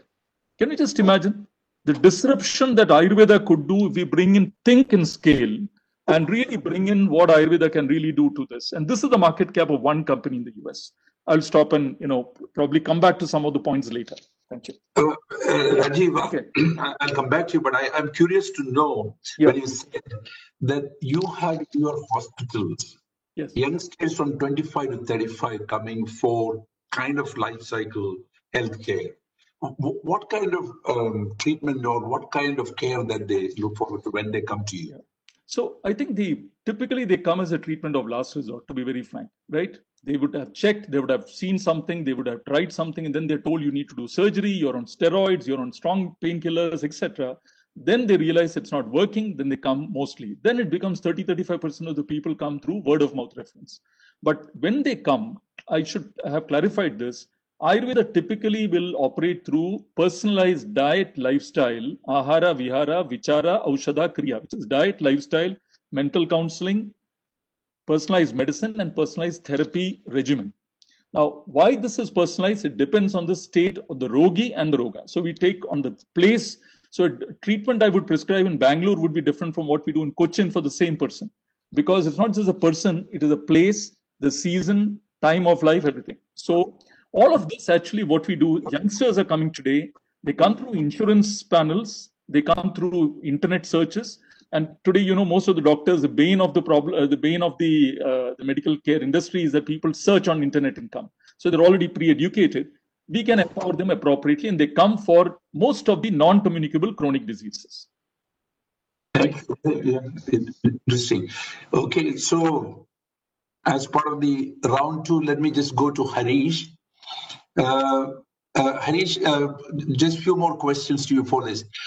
How has modern healthcare benefited from the application of technology across its delivery and administration? And the question is, in fact, aimed at what are some of the areas in modern medicine that offers huge scope for technology innovation? And what are the key takeaways for Ayurveda? That's what the kind of technology application in modern medicine that your hospitals are well known for, and what are the takeaways for Ayurveda for us to promote and develop Ayurveda to a global scale? Thank you, VK. So I'll just reflect on one word used by Ajit when he made his remarks, this whole concept of personalized medicine. It took us almost 5,000 years to apply this principle of personalized medicine from Ayurveda to modern medicine. The subject which I would like to talk about is oncology. The kind of progress what we have in oncology, it's not a gunshot therapy anymore. It's highly specific, where you do a total genome analysis. You understand exactly what is the mutation, I suppose, which has resulted in aberration of the cell, the cell division, which caused a specific tumor for that one patient. Then you talk about immune modulation, which is also very specific for that individual, and you can't use that same therapy for somebody else. And that is what I find, that we took 5,000 years for modern medicine and Ayurveda to come to this level of similarity, where you both are talking about personalized medicine, which I think is quite remarkable. The second aspect, which I find almost on a day-to-day basis, massive amount of changes happening, is the application of quantum computing, artificial intelligence, deep learning in the field of medicine. To give you an example, in our collective life, at least modern lifetime, when we talk about pandemics or epidemics, this generation, our generation, would have witnessed the most accelerated development of a candidate vaccine. I mean, we are now talking about probably a dozen candidate vaccines, which would hopefully successfully complete the phase 3 trials and come out for use. I mean, if you choose to ignore Sputnik, The rest of it come under the classical accelerated development phase. But what people do not realize is that the application of quantum computing and AI to look at the various kind of permutation and modeling of what could be more effective for COVID-19. You know, in the early phase, I suppose sometime in January, when the Chinese investigators decided to release the structural anatomy of COVID-19 to a global audience, from that point itself, a lot of research groups around the world were already looking not just at the vaccine, but like what Ajit was talking about, existing armamentarium of drugs. What is effective for something else? What could that do to mitigate symptoms of COVID-19? So I think this is also something which we are really realizing. One of my wish lists for Ayurveda, basically the challenge which Ajit talked about, the whole philosophy of the Western world is basically evidence-based. You need to be able to repetitively prove consistency of behavior in a specific biosphere, which is very important because it's very objective. Now, how do we bring objectivity to our ancient sciences is something which I suppose an expert like Ajit and other colleagues from the Ayurveda field need to dwell about, because I feel that if somehow we can crack this puzzle of, when we talked about cytogenetics, we talked about immune therapy, but there is a broader life cycle management philosophy of Ayurveda, which is so relevant to all of us today. When we talked about diet, you are what you eat, which is actually a golden principle of managing your life well. So if you can bring those kind of holistic elements of Ayurveda into this objective evidence-based repetitive kind of an ecosystem, I think we would have cracked the puzzle, and which will benefit mankind in a very big way. The third important aspect, which I find the creeping advance of artificial intelligence, is pattern in the fields of pattern recognition. I would say, for example, ophthalmology, dermatology, tissue pathology, and maybe radio imaging services, where it's basically pattern recognition. AI is already coming in a very significant way at this point of time. They are basically complementing the human expert, but it's a matter of 5 years where I feel in some of these subspecialties, AI will actually take over the human expert in this pattern recognition field. So I have a feeling that there is also an opportunity for AI to assist Ayurveda practitioners, because clearly the knowledge base is exhaustive. Whatever some of it which is available today is some of the literature which is not lost due to the vagaries of nature or history or time. If you can have an AI algorithm which can go into the entire body of knowledge, and at the click of a mouse for the Ayurveda practitioner, if we can somehow give the physiological signs which he typically senses from his pulse into an algorithm, and just imagine the kind of quantum leap we can make for the demand supply gap in human resources. So I also feel that there is clearly a relevance and opportunity to bring in modern technological tools to push the envelope of Ayurveda in today's world. So I thought these are relevant to all of us. Thank you. Absolutely. See, actually, the use of AI, deep learning and machine learning will definitely help to bring objectivity and for evidence-based treatment in Ayurveda. But the starting point is collecting all of the data that get accumulated through all of the medical practices. So, because if you really want to have pattern recognition, so you have to first of all create the patterns. So that means we have to collect the data, and the starting point is to get the data collected and analyzed and processed. And there is definitely opportunity. All the time when I think about Ayurveda, and we were thinking about this conference, how to bring objectivity and evidence-based treatment, thereby the trust and the credibility is established, not just as a last resort when people should go as the first port of call to Ayurveda, because it's so holistic. And technology has a whole big role to play there. And as we go deeper and deeper, you will see the opportunity more. Thank you, Harish. I'll go to Ajit now. Ajit, going to the second round, I would like to ask you this question. Again, to technology, how technology innovations further improve transparency, trust, and acceptance of healthcare, and how has technology helped in enhancing the efficacy in R&D in therapeutics, and can it bring about similar results in Ayurveda? It's in fact, we are now all of us are talking almost the same thing. Over to you, Ajit. Thank you, VK. I just want to start by saying one thing. If you were talking about the the startup environment. Now, if you look at biotech, the biggest concentration in the United States is Boston and San Francisco, and then maybe a little bit of New York and Montgomery County in Baltimore, where the NIH is located.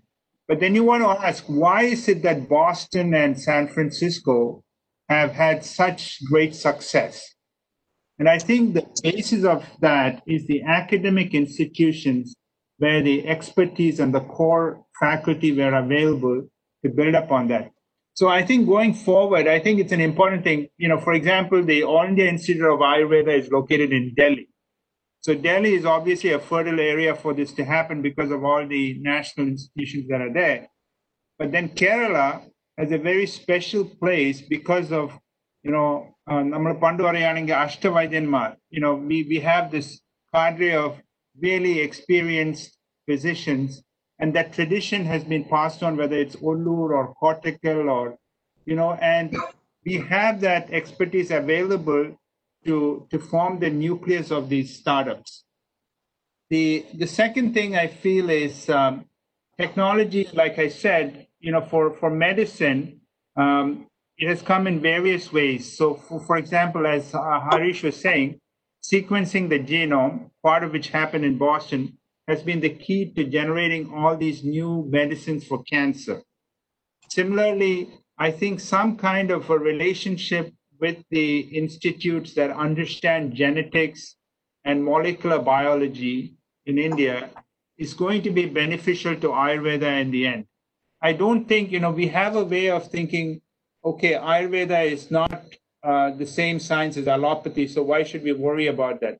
But I think if you really look at the world in general, science drives progress.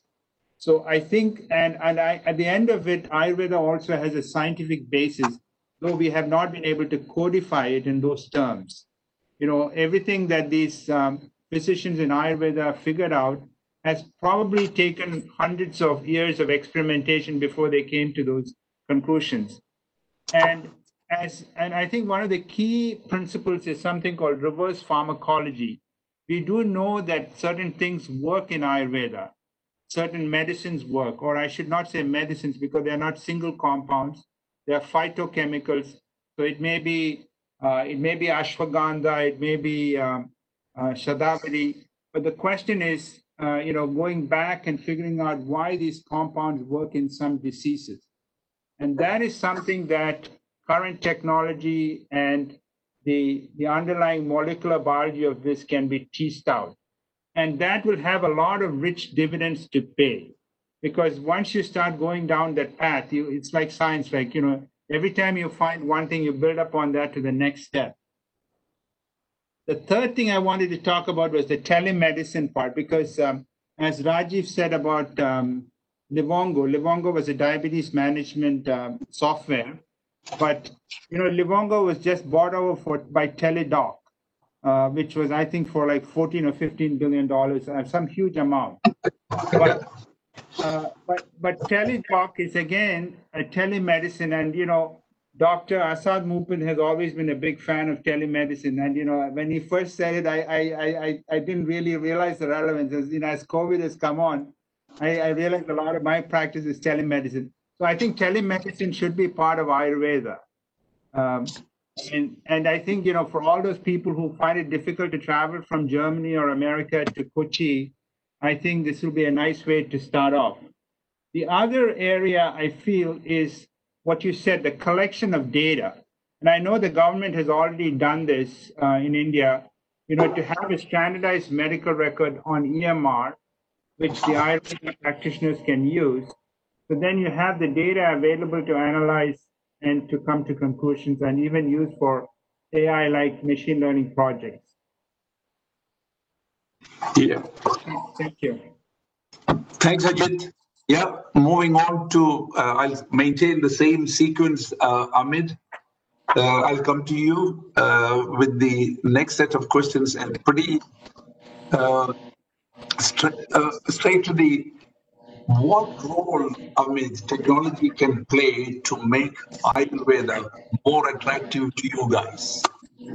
Please can you cite also few cases of family-run businesses in traditional sectors like Ayurveda that have developed to become consequential global businesses. What has been the experience of Blackstone on this front? Sure, VK. On the technology. Again, please, those who are not speaking may kindly mute. Yeah, yes. Yeah, the floor is yours. You also muted. No. Amit, you also. Sorry. Yeah. On the technology side, few outside-in perspective, right? So one could be, if one has to think about at a sector level, what could be done if you have to use the word Amazonize the industry, right? So which is basically, if imagine there is a platform which offers all accredited products, reliable advice, quality service, right? So it's complete end-to-end Ayurveda platform, which is basically Amazonizing the industry, right? And personally, I think it just excites me that this could have a potential to disrupt the industry, right? So that could be one area or one suggestion which I have. The second one is that this industry, for all its size and scale and the customer value proposition, and we spoke about 80%, more than 80% of the Indian households use it, right? So in India, if you assume, let's say 27 crore household, 80% is like 20 crore households, right? And the market is still, let's say 4,000 crores or whatever number. So which means on an average, we are still using 200 rupees consumption per year per household, which is very, very small number. And that just shows the potential with what it has. Now, how to grab that potential? There could be two different approaches. One could be going by the service led, and second could be product led. So for instance, let's say you have the products and those products become big and therefore market becomes big, for which brand investment and those things need to be invested in. On the other hand, it could be service led. Maybe at this point of time, the industry might be more ripe to get into the service led model and then productize the whole industry. So that could be, and technology could obviously partner in making those transitions happen. Third, I would say, is individual to institution, which is basically right now a large part of the market is actually individual driven, whether it is the doctor, whether it is an entrepreneur who's setting up this business, etc. How could we institutionalize the setup rather than being more individual driven? Because all the investment backing is very difficult to get when you have one or two people on which the business is dependent on, right? And the fourth, suggestion could be, all of us talked about the science and the R&D part of it, etc. How could technology enable most efficient R&D investment? So, which is basically, we don't have necessarily the deep pockets to invest billions of dollars on the R&D, but how with a minimal R&D investment you get the most bang out of the buck. So, therefore, what is it that technology can play in the space of R&D? So those are the few top of the mind outside in perspective. So, how do you Amazonize the sector? Service-led model, individual to institution, and technology as R&D enabler. So those are the, some of the thoughts. Very, very interesting. And I could actually see how the mind of a private equity investor worked when he calculated the TAM at 200 rupees per household. And then the huge TAM that's available. But the most important point that you mentioned, you said Amazonization, but I will say platformization. So if we can really platformize the delivery of Ayurveda, not only just delivery, anything related to it. Because if you really look at today, if you look at the top 8 companies in the world today, 7 of them uses platform-based business models. Because these platforms, and there are 2 types of platforms which we can think of here. One is transaction platforms. The other one is innovation platforms. Transaction platforms actually help the consumers and the producers to come together and to facilitate bilateral and multilateral exchanges. So that is in the context of Ayurveda, you have hospitals, practitioners on the one side, the healthcare, natural herbal producers on the other side, consumers on the other side.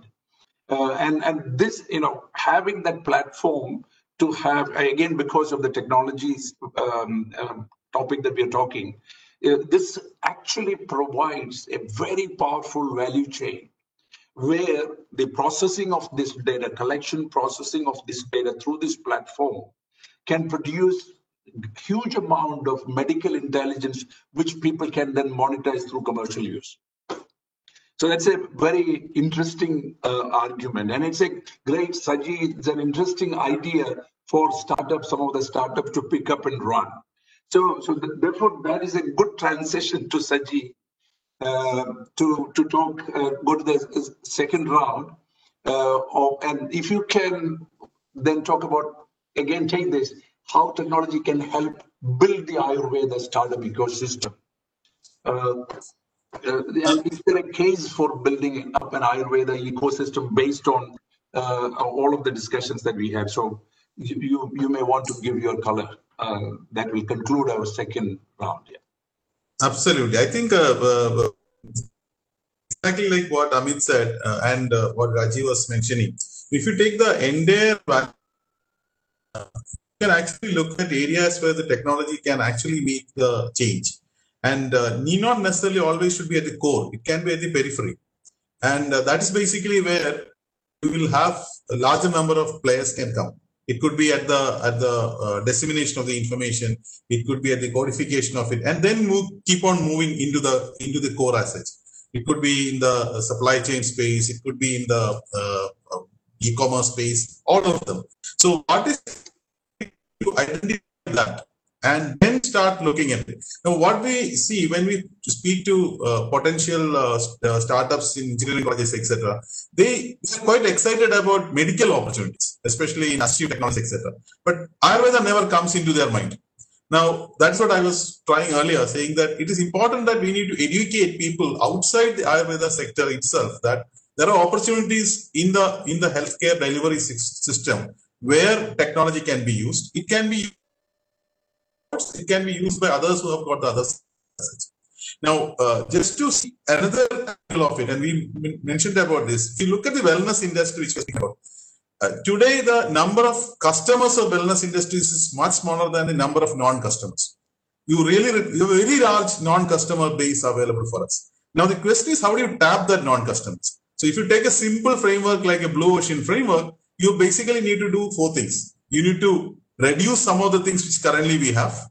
You need to increase some of the things which we don't currently have. You need to create something, and you need to eliminate this. So these four simple elements, many of these 4 elements, you can actually put the technology into it.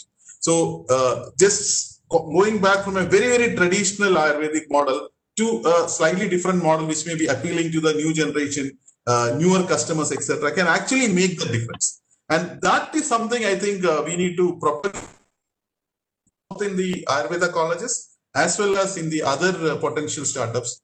And my feeling is that blue opportunity for us, for many of the companies to get into it. And if you can actually make that right ecosystem, we have space for the growth per se. Thank you. Thank you, Saji.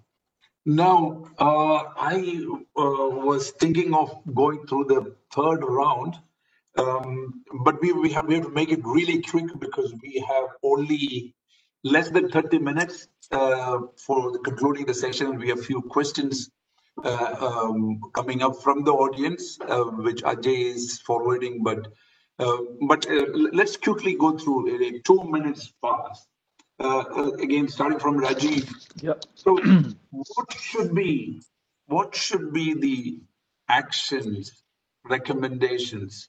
What should be the takeaways? Because when we talk about the takeaways, so look at the stakeholders here. Of course, finally, everything is for the health of the society and the community. But the stakeholders, you have Ayurveda practitioners, you have got Ayurveda hospitals, we have got all of the ecosystem to actually support the whole economy, Ayurveda economy. So, what is it that the industry should do or focus?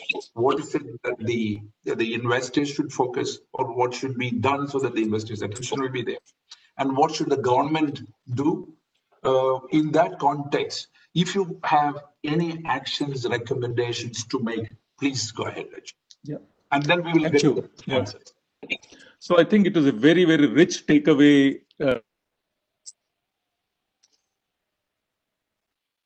All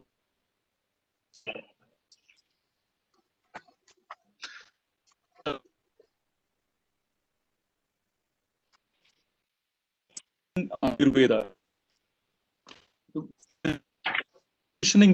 Right? The issue is it means different things, different on where I'm. What is Rajiv, you are breaking. Rajiv, you are breaking. Positioning for sector, which is accepted.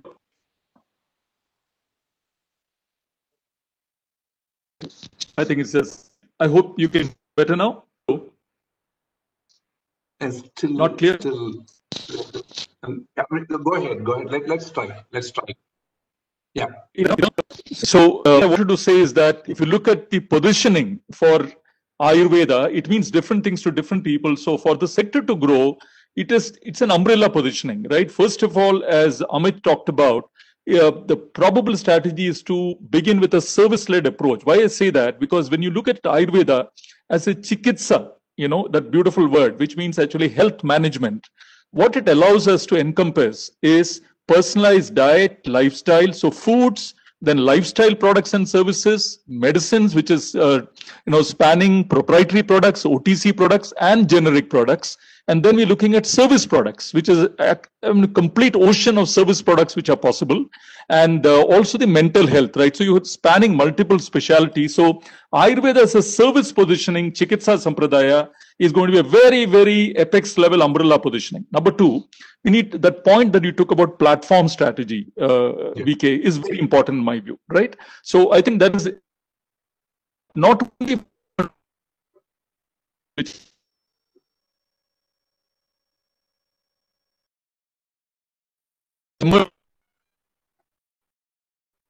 announced on the 15th of August, you're looking at Swasth as a platform which all industry players like the UPI, Unified Payment Interface, for healthcare, a Swasth interface is being created so that different players can come to this platform architecture and add value. It's a very, very important step from a digital technology enablement angle, so that if I'm a B2C guy, I come at the innermost layer. If I'm a B2B guy, I come at the middle layer.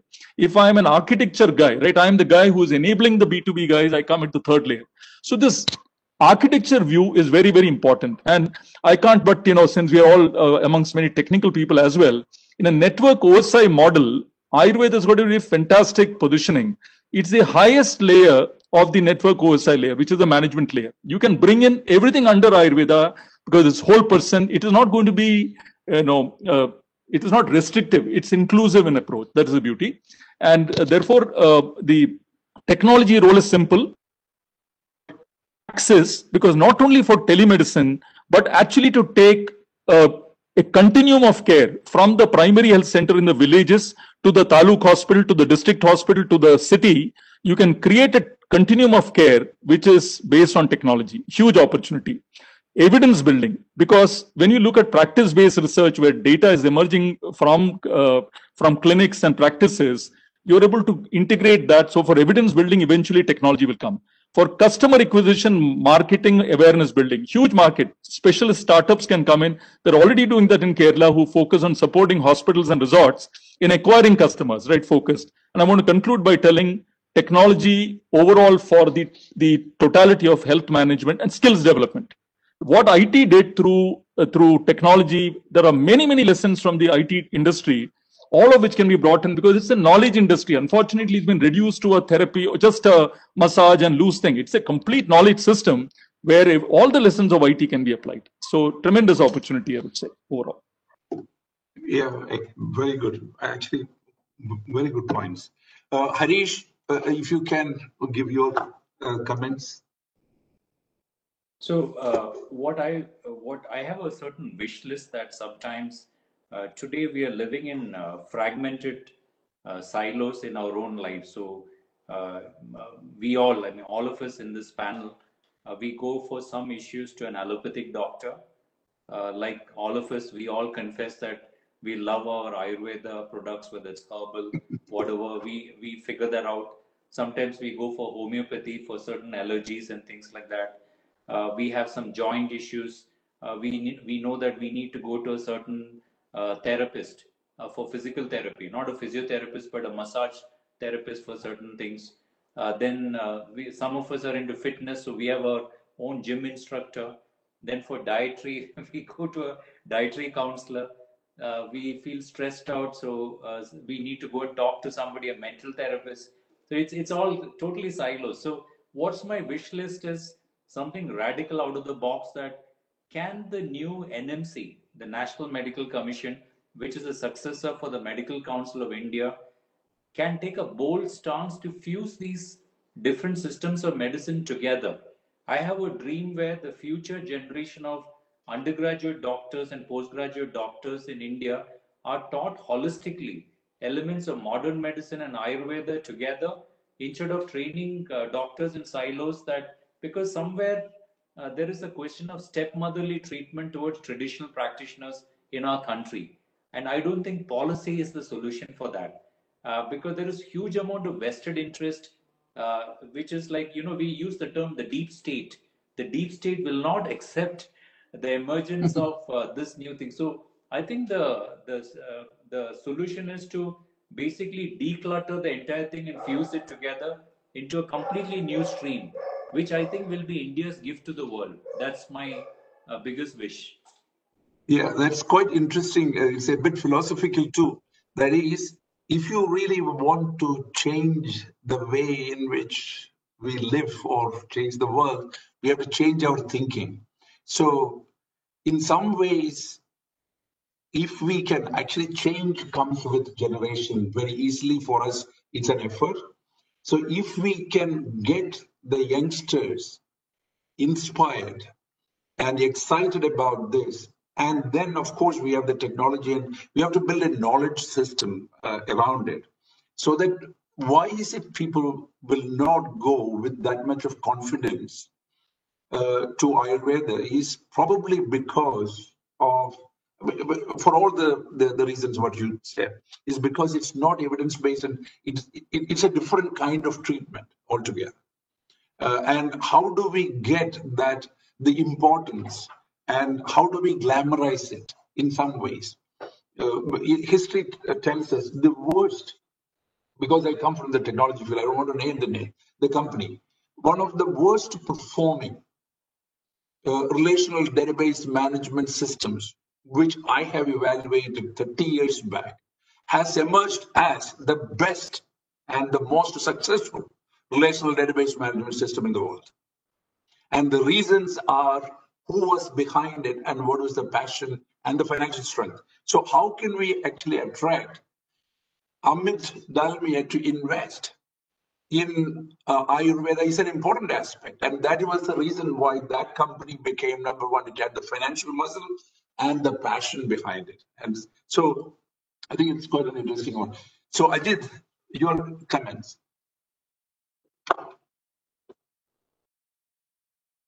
Please. Yeah. I just want to continue a little bit on what Harish said.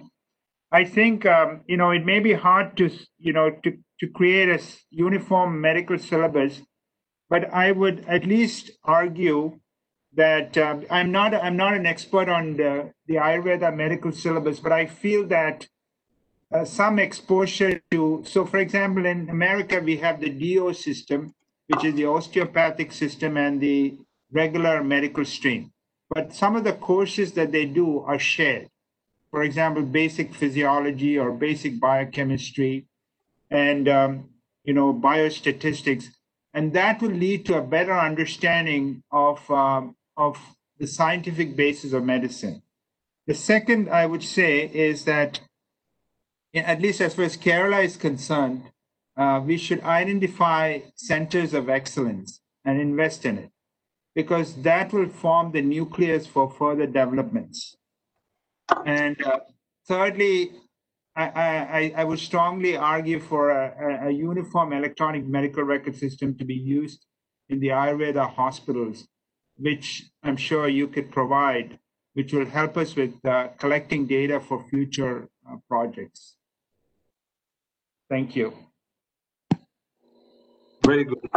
And Amit, you must be now sufficiently inspired and energized that you are ready to invest. Yeah. Yes. And my only submission here is that investment will follow. I think business comes first, investment will follow, right? So if we can figure out, and I think all the esteemed panel members have given lots of inputs, how to make it a scalable business. So I think if we can put all this together to make it a scalable business, investment will come. Because there's huge market, there's growth opportunity, customer value proposition, all that stuff what we discussed, all the ingredients are in place. People need to see that the business has the potential to grow what it can grow to, and then investment money will follow. So that's my only suggestion, that whatever from individual to institutionalization, right technology, R&D, etc., we need to do to make the business scalable.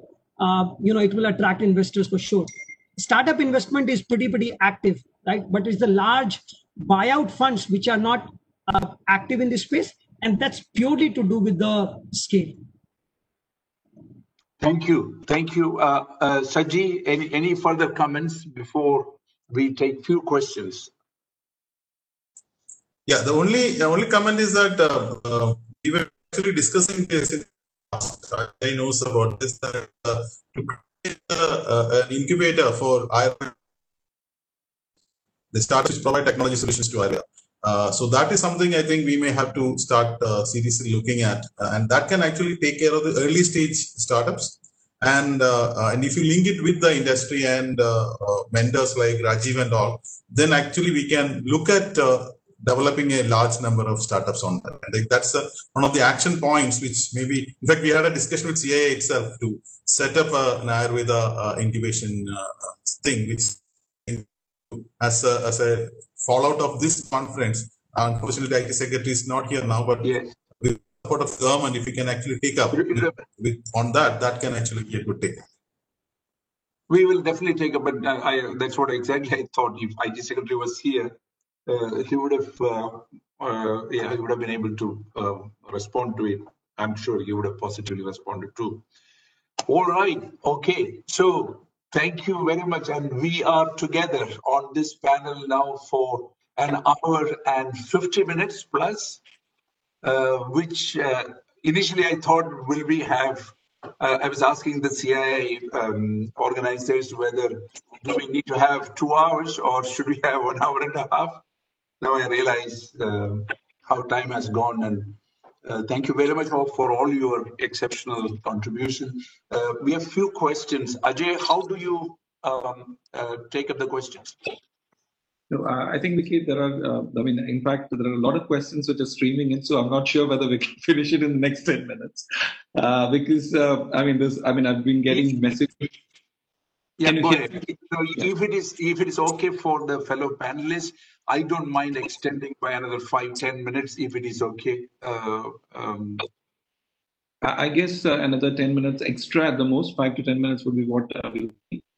Because there are about 3 or 4 pertinent questions that have been asked in the last couple of minutes. I think it's been a very, very interesting discussion per se. Even I also have a couple of questions, but I'll keep it for last. But let me just ask the first question, which has come out from the panel, from the audience.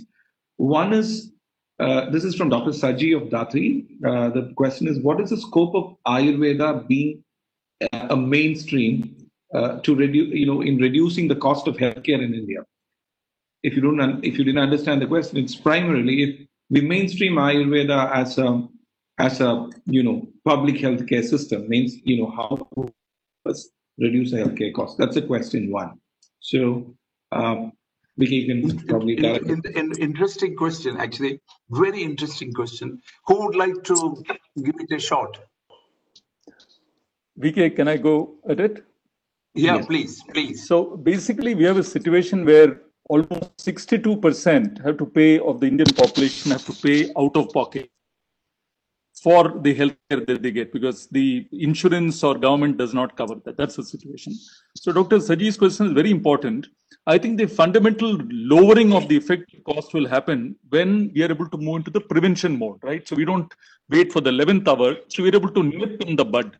So this entire preventive sequence spectrum, which I talked about, is a very good, powerful way for Ayurveda to position as a complementary. Not complementary does not mean as a underling, but as an effective complement. It's not like telling husband and wife. So wife is complementary to husband is lower. It is basically both together, right? So the serving the larger healthcare needs. So the cost can be brought down by looking at the entire preventive spectrum.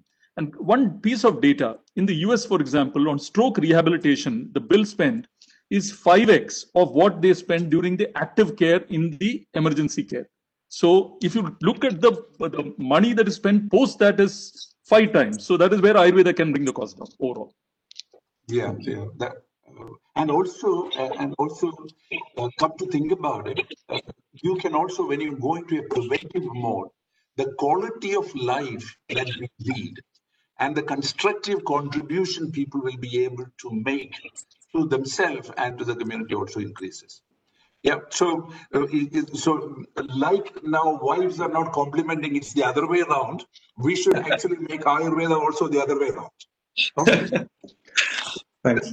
So thanks, Rajiv, I think, for that answer, and thank you, Vicky, for that question. The other question is from Dr. Anil Kumar of Kerala Ayurveda. He's asking whether, which are the areas where integration with modern medicine will be helpful for evidence-based Ayurveda. This is to be, he's in fact confirmed that it's to be answered by a modern medicine panelist. So I think maybe Ajit or I'm saying Rajiv can also probably add, but I think Ajit could probably. Yeah. Ajit. Dr. Harish.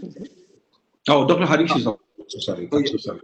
Yeah, so like I mentioned before, we have now a good track record in Aster, because we have this both at Bangalore and in Cochin. We have these centers of integrated medicine. The beauty is that if both the practitioners believe in the spirit of collaboration, and Rajiv's word is very important, it's complementary. In fact, allopathy can be complementary to Ayurveda and vice versa. If you go in that spirit, I think there is no end to it. You can't say that this subspecialty is out of bounds for any other discipline. In fact, sky's the limit, because actually both help each other. And that's really what we have seen in our Department of Integrated Medicine in both the centers. Dr. Ajit? I would totally agree, especially with, as you were talking about rehabilitation, right? I feel that the cost of rehabilitation after a stroke is so high. And Ayurveda is a very prime example of lowering the cost and maybe even, better outcomes in some ways. So I would totally agree with that concept. So I think that's pretty much very clear. Thank you. Yeah. In fact, on the integration, if I can quickly say, actually, integration also works in a very powerful way that normally people come with multiple conditions. So you have diabetes, I have Parkinsonism, I have arthritis. So there could be one system which is appropriate for a particular condition at a particular stage, and something else. That's one type of integration.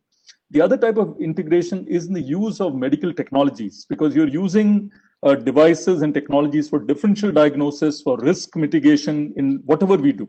So in Ayurveda, that's a huge value addition when you're able to integrate with modern investigations and diagnostic techniques.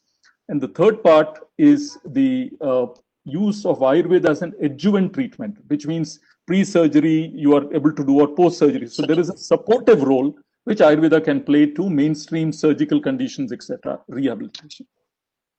Thank you, Rajiv. Yeah, Ajay. Yeah, there will be 3 more questions, which I hope we can finish it in the next 10 minutes.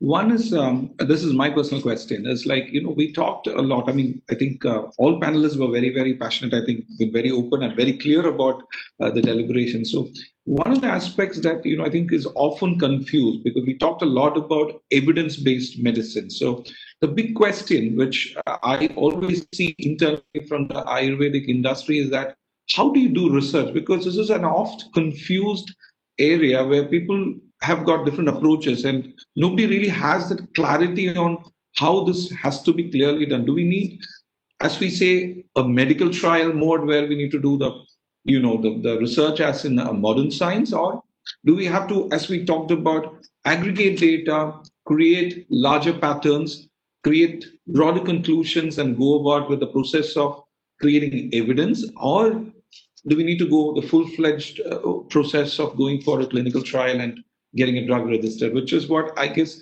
it's kind of getting at times confused. So people don't probably know how to approach research, and it's a very, very discussed subject. But there are no clear conclusions to it, is what I understand. So if there is a clear answer, I mean, that could be a good outcome of this. So if I may say, I think that's a very valid question that you're raising. So as I said before, the issue with really rigorous research is most of the rigorous research in modern medicine is on single compound medications. At least in the US, it's a very expensive process, costing $1 billion, I think, for any drug to come through. So I think it's going to be hard for us to replicate the research exactly in the same manner. But there may be, for example, I'm just going to say a hypothetical situation. For a skin disorder, you have a certain combination of phytochemicals that work. So that would be a relatively quick way to do a randomized trial and to see whether it works without a lot of expense. So I think if you were a company or a group, I think you would start with the low-hanging fruit. And as the resources improve, either from a governmental perspective or to the generation of revenues, then you can go on to do the more sophisticated research. The second thing I think you should do is, at least at a higher level, you should team up with, for example, like in Hyderabad, the government has started the Center for CCMB, the Center for Molecular Biology, right? So I think at a higher level, the Ayurvedic Institute has to collaborate with those institutions to see how to leverage their portfolio, because that's one of CCMB's goals. So these are the 2 things I would suggest. Ajay, I thought about this before coming to this session. One of the things that we will be able to do, the evidence-based treatment is, but I'll tell you using the AI/ML methodology how you can go about it. If we can collect all the data. As an example, I can say that in an autonomous vehicle scenario, what happens is, if I have got a corner or a particular place where there are a lot of accidents take place, I will be able to actually come up with a pattern whereby when a child is running or a pedestrian is coming at a particular speed, if I don't apply the brakes, I can meet with an accident, so automatically the vehicle will decelerate. In other words, if 10,000 cases, when you administer a particular medicine in a particular fashion, this kind of a result comes, you cannot create a pattern that the 100,000 to 1 case, if you apply this, you can have. That also is an evidence-based one. It's not 100% sharpshooting, but you are at least basing it on data. And so if we collect all of the data and process it, we can produce very powerful medical intelligence. Ajay, I have one point to also taking off from what Ajit and VK mentioned. There was a point which we deliberated that a lot of our traditional practitioners, they are relying on, I suppose, centuries of wisdom, which is basically being transmitted either through oral traditions or written traditions that they have acquired. But my point is that can we bring in technology like what Ajit also talked about, whether it's molecular or cytogenetics, and really determine that pattern? Why is one specific drug or Ayurvedic medicine so effective for one individual person? That is the missing link. I think if we can bring that kind of connection together, it'll be a great gift to the universe. Yes. Yes. Can I do one last round here, Ajay? So this thing of evidence-based medicine itself, right? The way it is classically defined is those practices for a period of time have been proven to be effective. Ayurveda in that sense is time tested over millennia to be effective. I would submit to my colleagues here that before we look at the mechanism of action, right, trying to establish the safety and efficacy, trying to show that it is safe and it is efficacious is probably a different set of goals before we look at trying to explain which particular place it does. Now, black box approach, I'll quickly do. Black box approaches have now been approved by WHO, wherein you don't have to go with a single drug or single new chemical entity, but you go with a polyherbal extract, or you look at a mixture of diet, lifestyle, medicine, and therapy. So black box is there. And I just want to tell that the challenge in Ayurveda, Dr. Ajit, Dr. Harish, is that not only are we looking at symptom management, there's no target to go after. We are looking at reversing pathogenesis. That is a complexity because we're looking at a system level pathogenesis reversal, which is where but still we should be able to come with unified protocols and where we look at homogeneous groups and we do a RCT between within the homogeneous group and come with a black box approach. So I think there is a possibility with the right investment, we should be able to prove some of those models with a black box study. Thank you. Rajiv, can I add? I think it's a very interesting piece of discussion, I think, where we have all the experts speak and even VK giving a very broad-based, given a process-oriented approach, where I believe, the aggregation of data, in fact, this is also what you're saying, in fact, before we're getting into the micro process manager or micro, whatever, alkaloid that, how it performs, if we can create broader patterns. I think Harish was also talking about artificial intelligence and broader pattern-oriented approach. In fact, Kerala has a public, an Ayush clinic in every panchayat. So if we can aggregate all the data that comes out of it and create a large, data output in terms of a document, I think that could be a possible broad-based data that we could possibly generate, if that's a possibility. I'm just trying to speak out or think out loud if that's something that, the eminent panelists, we can all do together, can create a large data with a pattern. So from where probable deeper research, specific research, micro research is possible. Ajay, that's very pure science. Actually, that's what it is, basically. Yeah, it's except that how to create sharpshooting from carpet bombing is what we do. Okay, let's go to the next question, Ajay. Yeah, the last question is actually it is a broader question. It's again from Dr. Saji. It's about what or how do we see Ayurveda or what is the scope what we see in Ayurveda if Ayurveda adopts technology, as we've all mentioned, in terms of using technology that we have mentioned. What could be the size? What could be the scope that we could expect for the industry to be in the next 5 years? This is probably a far-reaching statement to create that glamorization. And also probably, I think Dr. Saji Gopinath was also speaking about creating an ecosystem for Ayurveda and startup. In fact, it has been started about 2 years back by CI in Kerala called as AyurStart. In fact, it had a good start. But one of the confusing points for us was which are the areas where we should have focused on. I think this deliberation actually provided a very clear inputs on what would be the areas where there could be value created in technology, number one, and which would be the technology that Ayurveda can probably use. So I think one is a value, what we see in 5 years by adopting technology, because this is where the growth is going to be. Second is, this could be the input for the startup ecosystem in Kerala or in India in Ayurveda segment to start developing. So this could be two. One is the size and one is the areas where we need to focus to create the startup ecosystem. I think Dr. Saji has also mentioned about that being an actionable point that we could take out of this deliberation post this meeting. Thank you. That's the point. Who would like to give it a go? Ajay, I just have one comment. I was just thinking about the next excitement for us as a country is the Gaganyaan project, for sending the manned mission to space. And I was just remembering Squadron Leader Rakesh Sharma and his experiments with yoga in the Soviet spacecraft. I mean, just imagine a scenario where on a mission mode, if the government of India decides that we will evaluate the Gaganauts based on this Ayurveda principles of holistic medicine, we really get them fit based on those principles and, adopt it. It's just like the yoga movement, which Prime Minister Modi has announced, we have the World Yoga Day. We could also have an opportunity to put this big banner of Ayurveda as the future of mankind in space through the Gaganyaan project. I'm just thinking out of the box. Yes.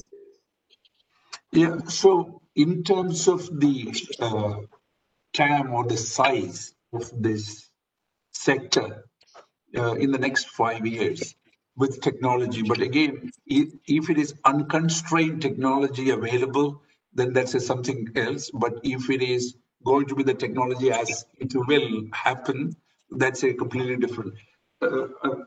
Like what Amit said, today, per household, if we spend 200 rupees in a year, can we increase?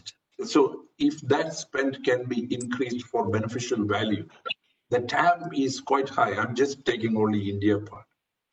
Now, which is the most constraining area to be deconstrained is to be looked at. The starting point for me is to collect as much data available as possible.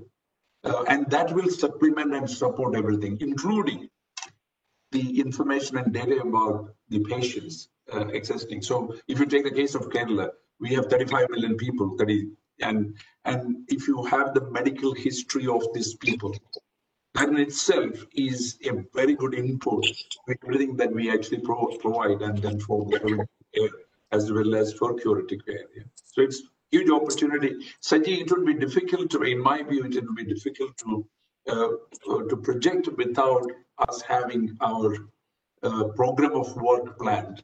It will be difficult to project, but it can be very substantial. Is what I feel. Yeah, I think that's pretty clear, because I think from 200 to, let's imagine it's 1,200. I think that will be like 6 times more than rule of the thumb. So I think that's a small snippet of data that we can extrapolate, and I think we can kind of create a larger thing. I just wanted to add a point. It is it's not exactly the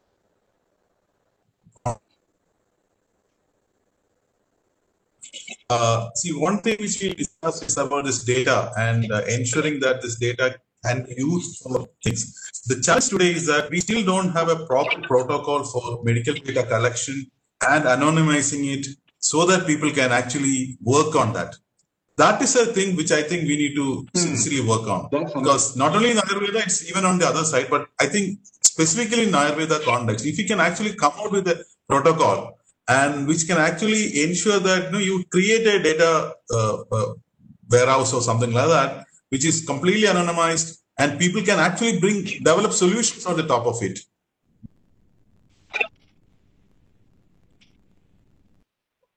On to the next.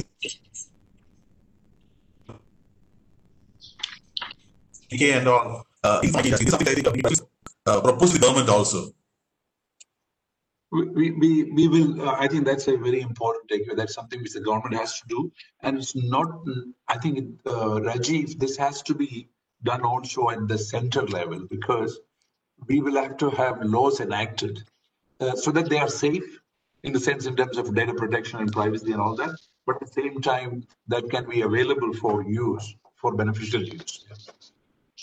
I think the National Digital Health Mission, that entire framework, there's already an EMR standard and policy from the government of India.